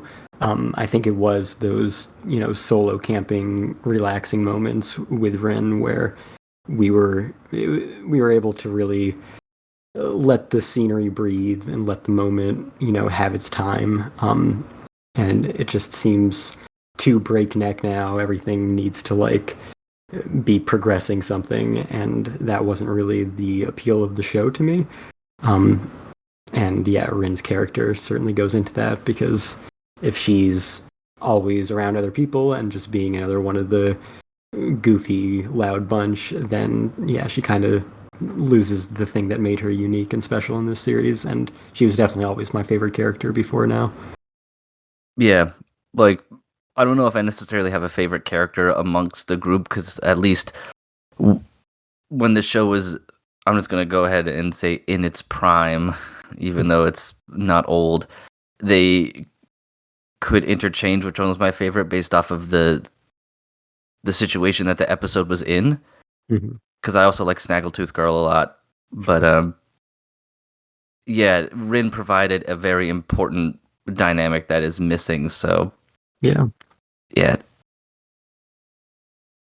But, yeah, and I mean, this is all still based on the manga, I think, so I don't know if around this time in the manga they just kind of ran out of ideas, or if it's just adapting it in a different way because it is a new team behind it, or what's going on. But yeah, I mean, it's not like it's anime original content as far as I know. Interesting. Yeah, I don't have any knowledge of the source material or how long it goes either, so I couldn't say. But yeah, I would be curious to at least maybe I don't know how you could necessarily look it up without just reading it, except maybe by trolling through some subreddits that talk about Guru Camp, and maybe someone has, opines on the same criticisms and supplies, source material justification for that. But yeah. I'm also not a super huge fan of the character design of some of them. I don't know, maybe it's their eyes being like triangles that fucks with me sometimes. Yeah, it's always been kind of this way, but definitely the angular nature and just the shape of their eyebrows and everything. Yeah, it's kind of a weird looking series, but I guess it always has been in some sense. It feels like it's been ratcheted up here though, because I think this is a new studio or something, isn't it? Yeah. So there definitely is some changes. Like Nadeshko looks different, period. Yeah. Her hairstyle has been changed. Though I think they all have some subtle changes. I just noticed hers the most because her hair got especially pointy. Yes. But yeah, still gonna keep watching it. I do enjoy it. It just, maybe has been demoted to more kind of backgroundy stuff, like especially when they go into a recipe, and I'm like, well, I guess I can go refill my water real quick, and I'll come back, and they'll still be talking about when to put, the olive oil into the pan or whatever the fuck. You gotta follow along with the recipe. I'm not gonna cook any of this. Though I would try the cardboard smoker thing they did. Mm-hmm. I don't know how realistic that is and how successful that kind of thing can really be, because that's the first I've ever heard of someone smoking food with a rack inside of a cardboard box, but I would certainly give that a try. Yeah. Why not? What do you have to lose? A couple handfuls of peanuts or whatever. So I would do that, not so much the others. Get back to me when they attempt to make carburetor chicken. Oh, like on Rin's moped? They just strap a chicken to the side of the like fucking 100cc motor that she has. Well, yeah, all right. So I think we can shift into something else. I did notice that you dropped bartender, which is sad, but I can understand why. Like we had talked about a little bit earlier, it's just among other things, it's also like a demographic deal. You ain't it. Yep. I could not be any less the demographic for the show. If Bran was here, we'd talk about it a little bit more, but I would just say, at least from someone who is in the demographic, it is nice and kind of a sort of relaxing Yashike element just with adults, though they've introduced a few dramatic elements a little bit here on about like the difference between almost like a weird classist type thing going on. Mm-hmm. Where it's just like, well, of course, the main guy, you and your fucking really nice classy bars, you don't see what it's like out here on the goddamn streets. Mm-hmm. Which was an interesting little dynamic that they went with, but yeah, I'm enjoying it. I do chuckle every episode still about how much detail is given to people's hands when they shake drinks and how little detail has been given to so many other things. But I think that also just benefits from I didn't go in with like super high expectations of it looking like incredibly nice. So it hits it where it counts, which is in making the drinks look good and, intriguing to try and stuff. I will say that, and I was actually going bar hopping with one of my friends. Once a month, we just go to a couple different bars in York here and just talk about anime over some drinks and food and stuff. And I can't think of any time I've been to a bar that the bartender knows anywhere even close to the amount of information that these people know in this show about like drinks in history. Like that is, I don't know if that's a Japanese thing or obviously like super fantasized about it, and I've been to some relatively fancy bars, like some expensive ass bars, just to even go for like the tourism value, I guess you could say, of being like, there's a bar in DC where a lot of I think it was just called like the Velvet Room or something like that, I can't remember anymore, where a lot of government figures would go because it's really close to the Congress building and all that. But they certainly didn't sit there and like tell me the history of drinks or be able to recommend me something without asking me or any of that stuff that they talk about. But I chalk that up in a lot of ways also to just anime, Yeah. fantasy building. It is the fantasy of the magical bartender who actually gives a shit about you. Yeah, it is the romanticization of that career path to the extreme in a lot of ways. Yep. As opposed to, I'm fucking broke college student and I'm mixing drinks to pay off my student loans. Yep. The closest they get to that is the one girl in the series that she doesn't know what she wants to be, and she almost quits being a bartender just to do something else. And then, of course, she meets the main character and then decides, what, bartending is pretty fucking cool. And then does a bunch of other stuff. Like, it really romanticizes that job path, but it's also an anime. Of course, it's going to do that. Oh, I only know one person that quit their job to do bartending because it was more lucrative, and that was a former newspaper reporter. That fucking makes sense. Newspaper reporter and wealthy are two things I don't think I've ever thought of in the same sentence. People I knew who were moonlighting on the side as bartenders were fucking newspaper people. I would watch an anime about that. Newspaper reporters, moonlighting as bartenders, collecting information from their patrons to support their reporting capabilities, and then the moral and ethical complications that arise from that. I would watch an anime about that. Sounds much more interesting than this show. At least from a dramatic standpoint, for sure. You'd have to make some sacrifices with hand. Well, no, you could put even more money into the hand animation because then you could show them, I don't know, writing notes in a notebook. Mm-hmm. So, you know what? This works. We're gonna put together a pitch and we're gonna make this happen. Absolutely. I'd be down for that. But yeah, if you're in the demographic, it's pretty good. Just is what it is. But how about we talk about some Demon Slayer? Sure. Or as I thought about it up until I think the last episode here, I was like the fucking Tanjiro bootlicker arc. But yeah. I'm having a really good time with it. It looks really great, as it always does.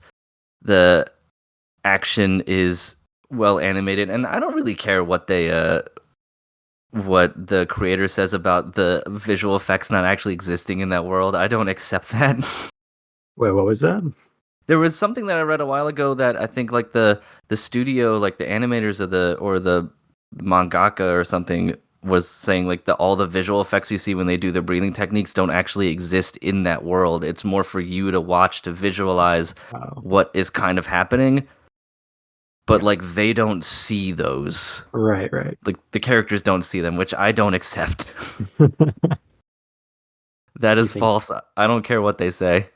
Yeah. You think they're just generating water and fire and lightning bolts when they Hell yeah. I mean, they're fighting demons and stuff. It's not that outlandish to think that. Yeah, okay. That's fine. Yeah. I'm also, like, I can't get over how ripped Tanjiro is, too. He's so fucking buff, it's insane. On his little body with his little smiley baby face. Yeah, on his tiny and his little smiley baby face, which I know I've criticized Demon Slayer comedy before, but I have laughed a couple times this season at his baby face moments, like when he's trying to convince that other Hashira to come back for the training and he just slides in the door with his baby face.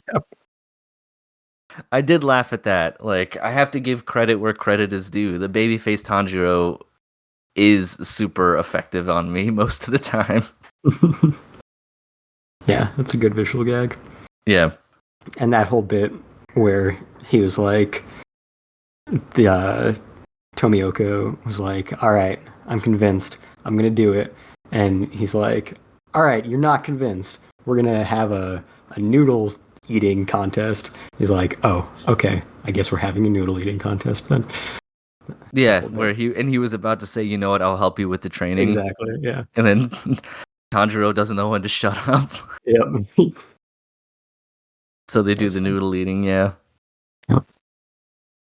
Yeah, it's been a fun, funny little season. Yeah, and it's I've been thinking about their training for the Hashiras, and I guess I was thinking of the strategic value of training all the no-name characters and how everyone thinks it's worthless to do so, other than Tanjiro pretty much, and then Inosuke and stuff. But I think I disagree with that in particular. Like, at the very least, if you train up the no-names to be better than they were before, they could hold off the grunt forces, leaving the Hashira and the Tanjiros of the world to focus on the big guys, because I would find it hard to believe that as they assault the infinite, castle, or Infinity Castle, whatever it's called, that it's just going to be upper demons there. There's going to be a shitload of demons who aren't upper demons that you could just kind of tell these, your version of, your no-name henchmen to go handle. And with them being in a better spot that they're at now, you could have a little more confidence that you don't have to, babysit them as much. And they kind of acknowledge that, they feel demotivated because they're so bad and Tanjiro's so good, and then they come around to realizing that there's value in them bettering themselves to support Tanjiro. So they're on board. Yeah. Yeah. No. No, I agree. It led me to think some more thoughts about like how Japanese societal work ethic is reflected in this particular arc sometimes when I'm watching it, where everyone's just like pushing themselves to the incredible extreme to support each other as a team, and not one singular person is allowed to be like, no, fuck this. Yeah, exactly. They're all like, you know what, never mind. We're all going to cry, and then we're going to work even harder until we're vomiting all the time because it's for the betterment of the team and for the society. And that's just, a general societal attitude they have over there, which makes it difficult. Yeah. Where it's just everybody's willing to go all out all the time, regardless of any of the potential consequences. And I understand that. It was just, I had that feeling when I was watching it. And it's very specifically the theme of Weekly Shonen Jump in general. So yeah, it definitely obviously stems from Japanese culture in all aspects, and work and otherwise. But that's like the core tenets of Weekly Shonen Jump are exactly that. Yeah, working super hard, sacrificing yourself for the team at all costs. Yeah. Never really questioning authority or anything of that nature unless it's, blatantly obvious to do so from a moral standpoint. And even then, sometimes they're just like, they take the abuse. Yep, pretty much. So it's just, I didn't really know how to bring it up to talk about it constructively, because there had to be at least a couple people that's like, what is this training even doing for us? Why are we even like, what the fuck? Like, yeah. But overall, a fun arc so far.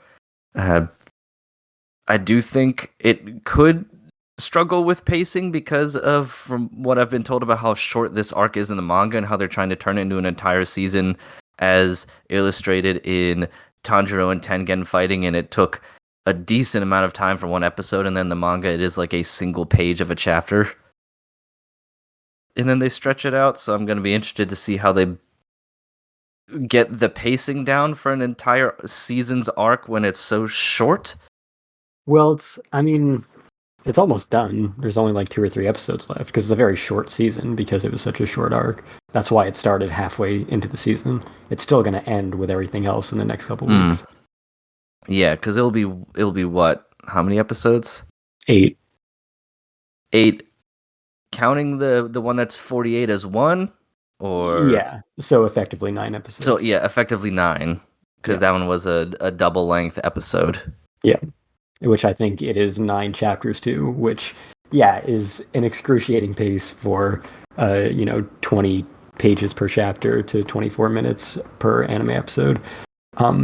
But it is the kind of series that so much of the appeal of the anime is like the choreography and animation and visual spectacle. So if they have a fight that takes a page in the manga, then expanding on that to, create something that makes you excited to watch it is not the worst thing that an adaptation could do. And I will be interested to see if Tengen does come back and fight someone, because he keeps talking about how he really wish he could. Mm-hmm. And I struggle to think of a reason why not. Yeah. Because he's clearly still way better than Tanjiro, who is the strongest in a lot of ways of that core group of the 3 of them, like the most well-rounded.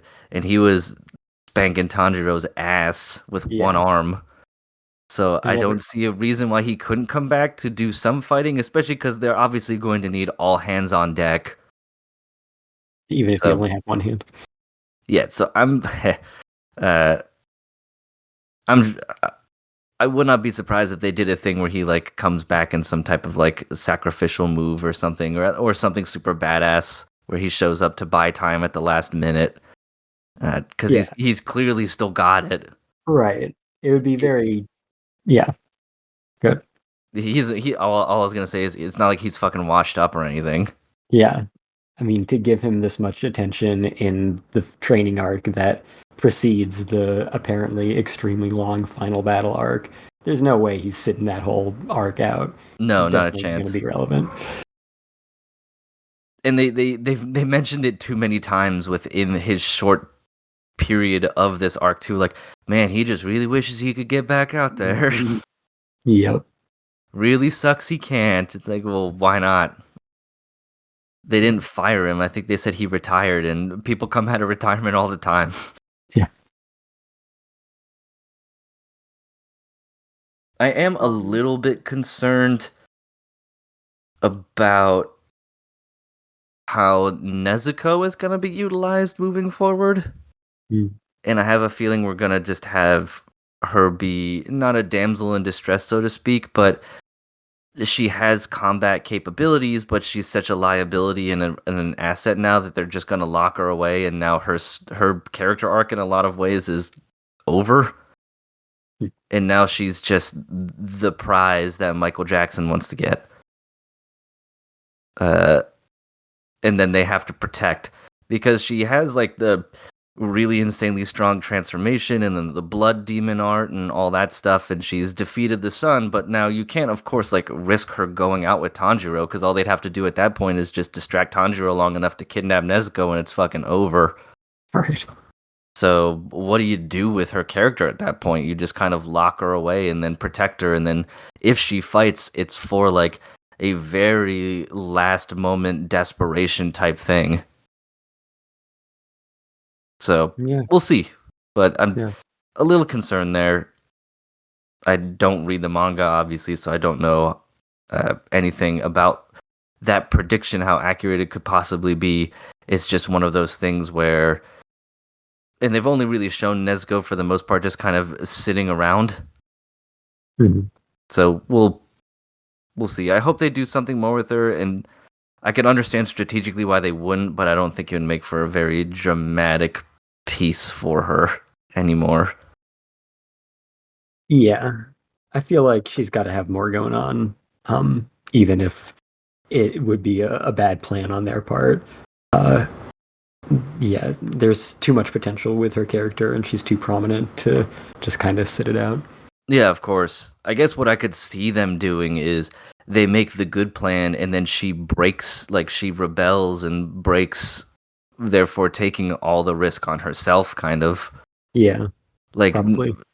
Begrudgingly going with the plan at first, and then rebelling and breaking from the plan when she notices that shit's starting to go pear-shaped. Right. Yeah, I mean, we've kind of seen that throughout the arcs already. Like, Tanjiro only wants to protect Nezuko. He doesn't want her to ever be part of a fight. And then he ends up getting his ass kicked, and she has to bust in and save him.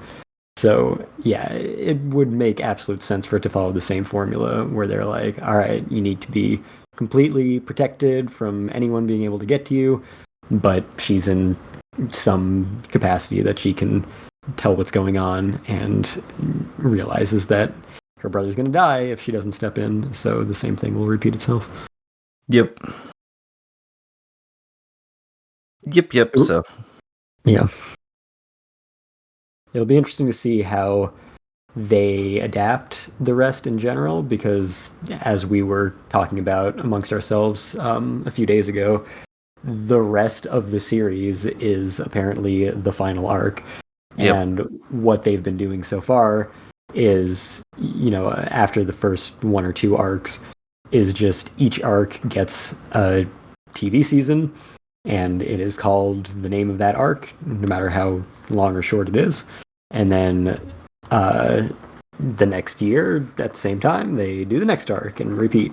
So if the next arc is going to be the entire rest of the series, and it's going to be like, I don't know, 7 times longer than this arc, then that's probably not feasible. They can't just start it next year and get all the way through it and keep this level of quality.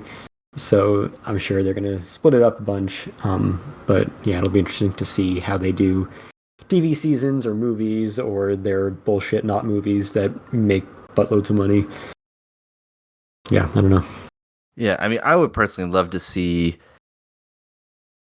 the series end on a movie, like an honest to goodness, like Mugen Train type movie. Yeah. Because it's supposed to be a huge final battle, so then to get that on the big screen, with especially given the fact that the battles and the art and the action are what carry this season, it doesn't have nearly as much like interesting character drama or background stuff. It's really good, decent characters, but it's how pretty and fluid and amazing the action looks. So to get that on a big screen would be dope as hell. And I think, they obviously Mugen Train was the biggest success in the history of Japanese cinema. And then they did the TV version of it, and you can only get away with that entirely one time. Like, if they followed up the next season with a movie right after that, then everyone would know that it's going to get a TV version anyway. Maybe it wouldn't do quite as well. It would still do very well, obviously. But maybe not to quite the same extreme. But if they pull that for the actual finale of the series, that would inspire people to show up, because it doesn't matter if there's going to be a TV version of it later. They're all going to want to see the ending of the series when it comes out as early as possible. So that would be a good strategy for that point. Mm-hmm. And, yeah, I guess we'll know in a few weeks, right? They always announce the next arc at the end of the current one. So, like, at the end of Swordsmith Village, they announced Hashira Training. At the end of Entertainment District, they announced Swordsmith Village, I believe.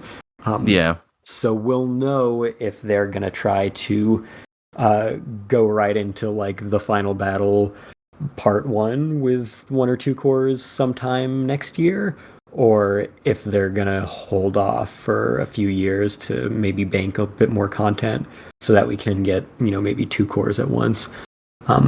Yeah, we'll see what we get for announcements. I guess we don't always know the format that it'll take immediately or when it will be released. Just they'll be like, anime production confirmed for Hashira Training Arc. Maybe they say TV series, but probably not like spring 2024. So I guess we'll see what comes out of the end of this one, if anything. Yeah, what the little tidbits they feed us. Yeah. When it comes to that. But yeah, it's been good. It's been a lot of fun to watch, especially with how bullshit their stupid fake movies are. But yeah, that's about it for at least Demon Slayer stuff on my end. And I think in general that is about everything that we are sharing in watching together. I did want to get your opinion now that we're getting close to the end of the season on Kaiju number 8, because I haven't started it yet, but I still know it's kind of the hotness and everything as a next rising shonen property. Yeah, it's definitely continuing on that trend. It is a great action spectacle. It's a lot of fun. The characters are really enjoyable. It's starting to build up some interesting plot threads. And, it's following every shonen series, has its unique elements at first, and then they all kind of end up following the same beats. And that's true of this as well. But I think it's being executed well enough, and its general concepts and themes are universal and different enough from the normal shonen series that I think it's still certainly worth checking out, and definitely a fun and visually thrilling series to watch.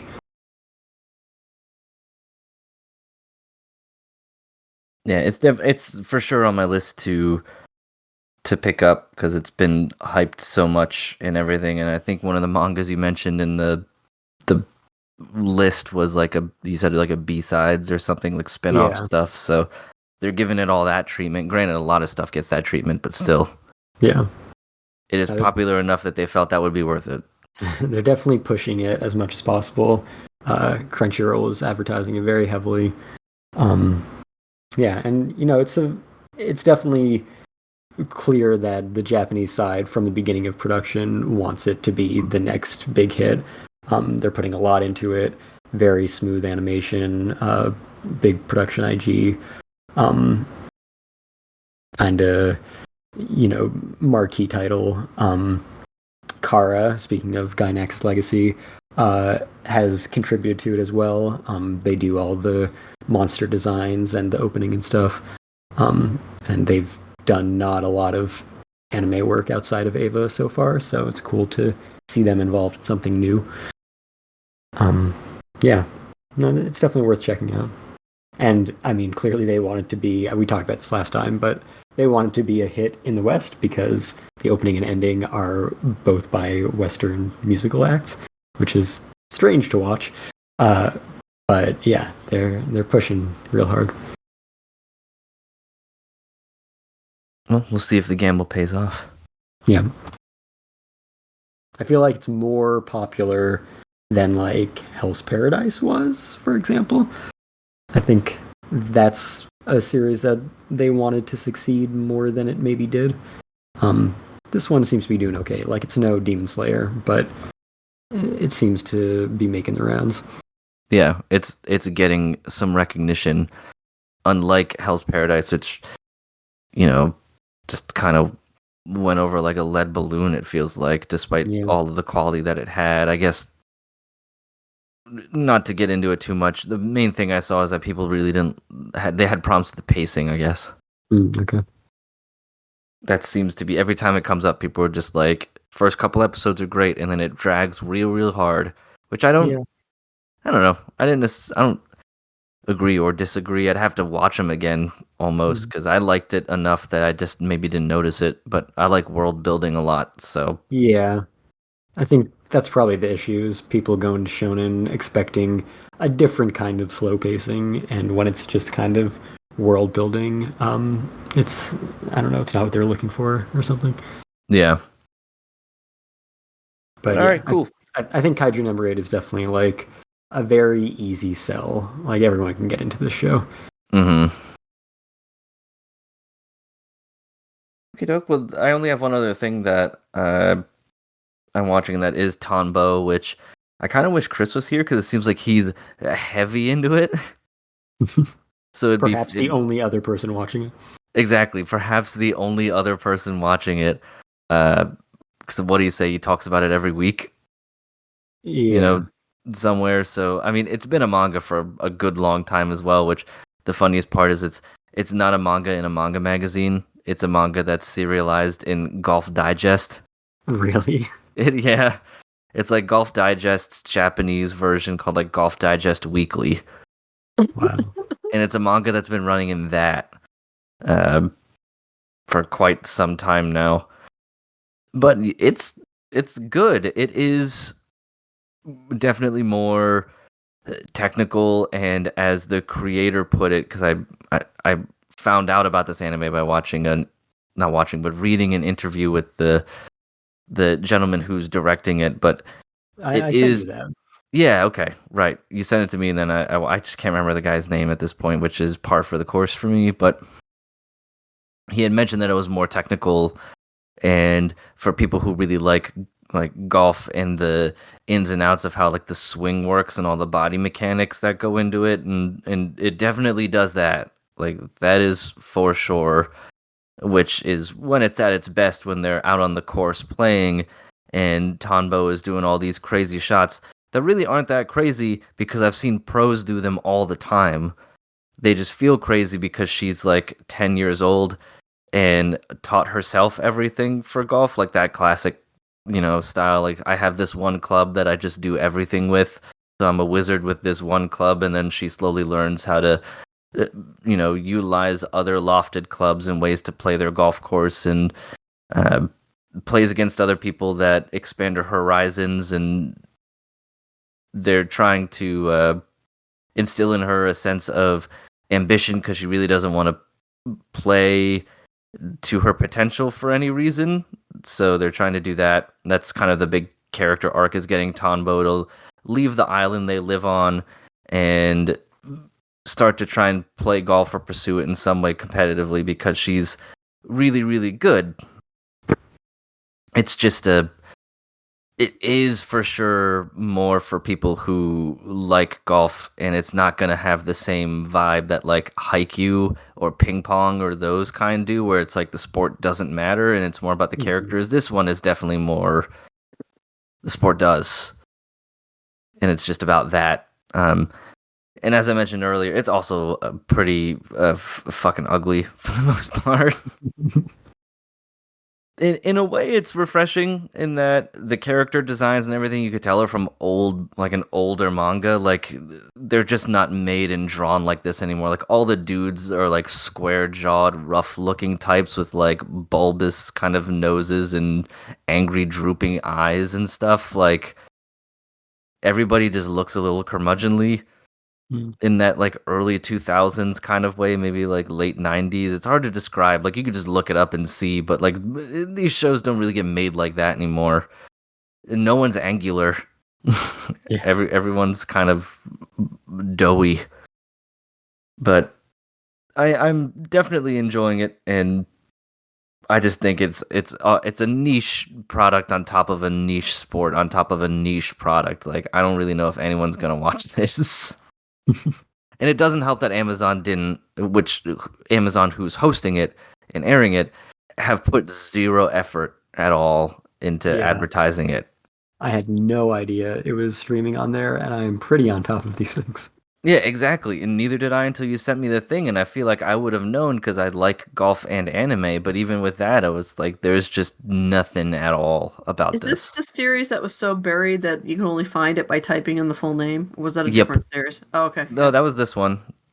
Oh, so I want to say nice props on the pun you snuck in there at the beginning of your statement. Thank you. Yeah. I appreciate the recognition, but yes, this is the show that I couldn't just type Ton or even TONB. It wouldn't give me it until I typed in the entire title of the show. Which is bizarre, because normally it gets it within a couple letters, especially once you get to TONB. How many other shows have that? But yeah, so I'd recommend people who happen to be in that very small sliver of the Venn diagram that is golf, players, nuts, and anime fans. But if you're not, I don't know if this has a lot of redeeming stuff for you. It's interesting that the manga only started just under 10 years ago, considering how retro it does kind of look. Yeah, I'm surprised it's just under 10 years ago, because just from the way the anime looked, I'm like, oh man, this thing looks like it is old. Yeah. But maybe that was just the vibe that the mangaka was going for. Mm-hmm. They wanted it to look that way. Yeah. But yeah, that's about it for me then. I don't know if you guys had anything else you wanted to cover real quick before we go into recommendations, if anybody has any. Sure, I can find plenty of recommendations. What else are you watching, Kate? Slime? Is that the only other thing? Slime's the only thing I'm watching. Cool. It's Slime. It was 6 episodes of talking around a table, and then, now we're into the action part of the arc. Mm-hmm. Where it's the same usual, like, everybody underestimated this nation of monsters. Now they're all gonna get their asses kicked. Yeah, it's definitely not the strongest Slime has ever been. No, but it's it's where that series prints money apparently, so they'll keep going regardless of how interested people are in what's immediately happening in the story. Yeah.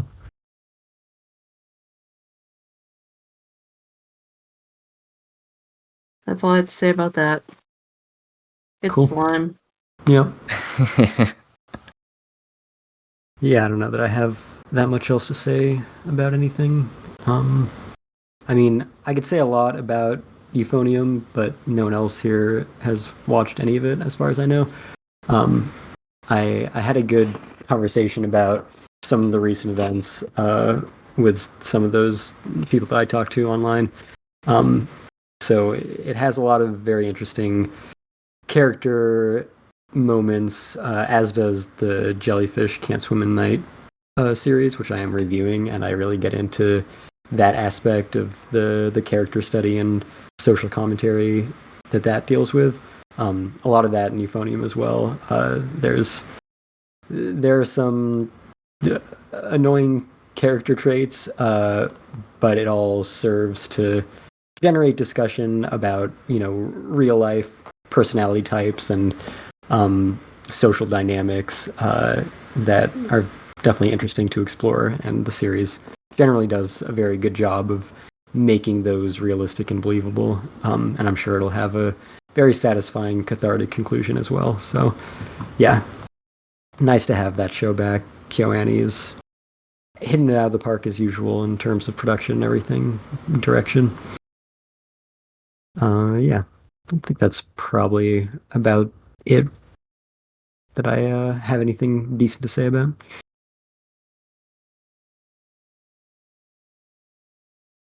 All right, cool. Well, then I guess we can jump into some recommendations here before we call it a night. Yeah, okay, so let's see. What's been released in the past month and a half? Mob Psycho 103. You can get that on a limited edition Blu-ray. That's a pretty nice set. I got that a while ago, and I enjoyed taking a look at that. Also, you can get the standard edition if you want. Um, let's see, what else do we got? Um, Demon Slayer Swordsmith Village arc, of course. That's coming out in the next couple weeks to get you caught up on the home video releases as the next arc is wrapping up. Um, yeah, and also around the time that comes out, the first Slam Dunk will be released on Blu-ray, which is very exciting. There is a limited edition announced for some time later. I don't think anything more has been released about that other than that there will be one. So if you are like me, hold out for that. But at least the film will be accessible again. So that is very good to hear because that is one of the best sports anime in general. And speaking of Takahiko Inoue, the creator of the manga series as well as Vagabond and Real, he wrote and directed and did the character designs and animation direction for the movie. And he's never worked in filmmaking before, and he fucking nails it. So very cool to see. Other than that, I don't know. I'm sure there's been a lot of other stuff in the past month and a half that would be worth recommending, but I don't know. I can't think of it. Inside Out 2 is good. Check that out. Nice. I have two. I have one that's a definite recommendation, and one that's kind of more like recommend at your own peril. But the first one that's a definite recommendation is I know Mashal is coming out on disc. I think it did a couple days ago. Mm-hmm.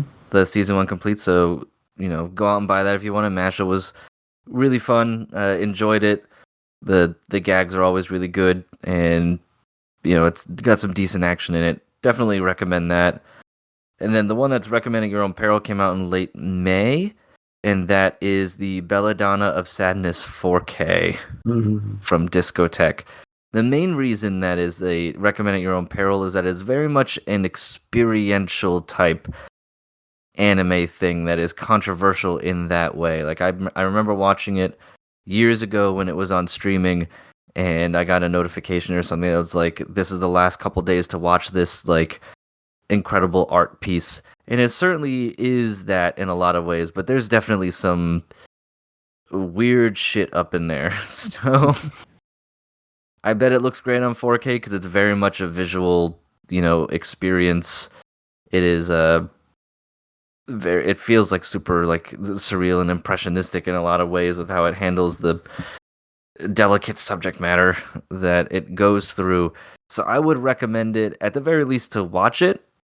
But if you're really into sort of art house anime, I guess you could say, like this or Angel's Egg and shit like that, then go ahead and buy this and give it a shot. It will certainly look incredible on whatever your setup is. And it's always good to support like old anime and stuff anyway, just because it's cool that it is getting the releases, like they are getting the releases that they are. Because I think Angel's Egg even has like a 4K remaster coming. Yeah, I guess I could have mentioned that in the news. That was a pretty big piece of news in terms of one of the last few remaining "this will never get licensed" things finally got licensed. Yeah, we came around, we got it, scooped it up at the end. Mm-hmm. But yeah, so those are my two there. Kate, anything from you? I am racking my brain to try to think of anything recently that's anime related or even video game related that I should recommend, but we're at the tail end of not E3 week right now, so there's a million things like being shown off and like 1.5 million awesome looking indie games that aren't out yet. So I have nothing to recommend at this very moment because I'm working through my backlog. I don't know. I saw Furio, so that was pretty good. Yeah, that was good. If that's still in theaters. Yes. Yeah, I also agree Furiosa was very good as well. For sure. Even if it's technically a flop, but whatever. Yeah, it's sad. It beat Garfield, I think. Fury Road was a flop too, which people don't seem to remember. But that barely that didn't do much. I mean, much better initially. Cult classics, ladies and gentlemen. Yeah. Unfortunate. Yeah. Anyway. Cool. Well, then I guess we can wrap it up for the night. So, how about we do the reg and Kestrel? You let everyone know where they can find us and where they can find you.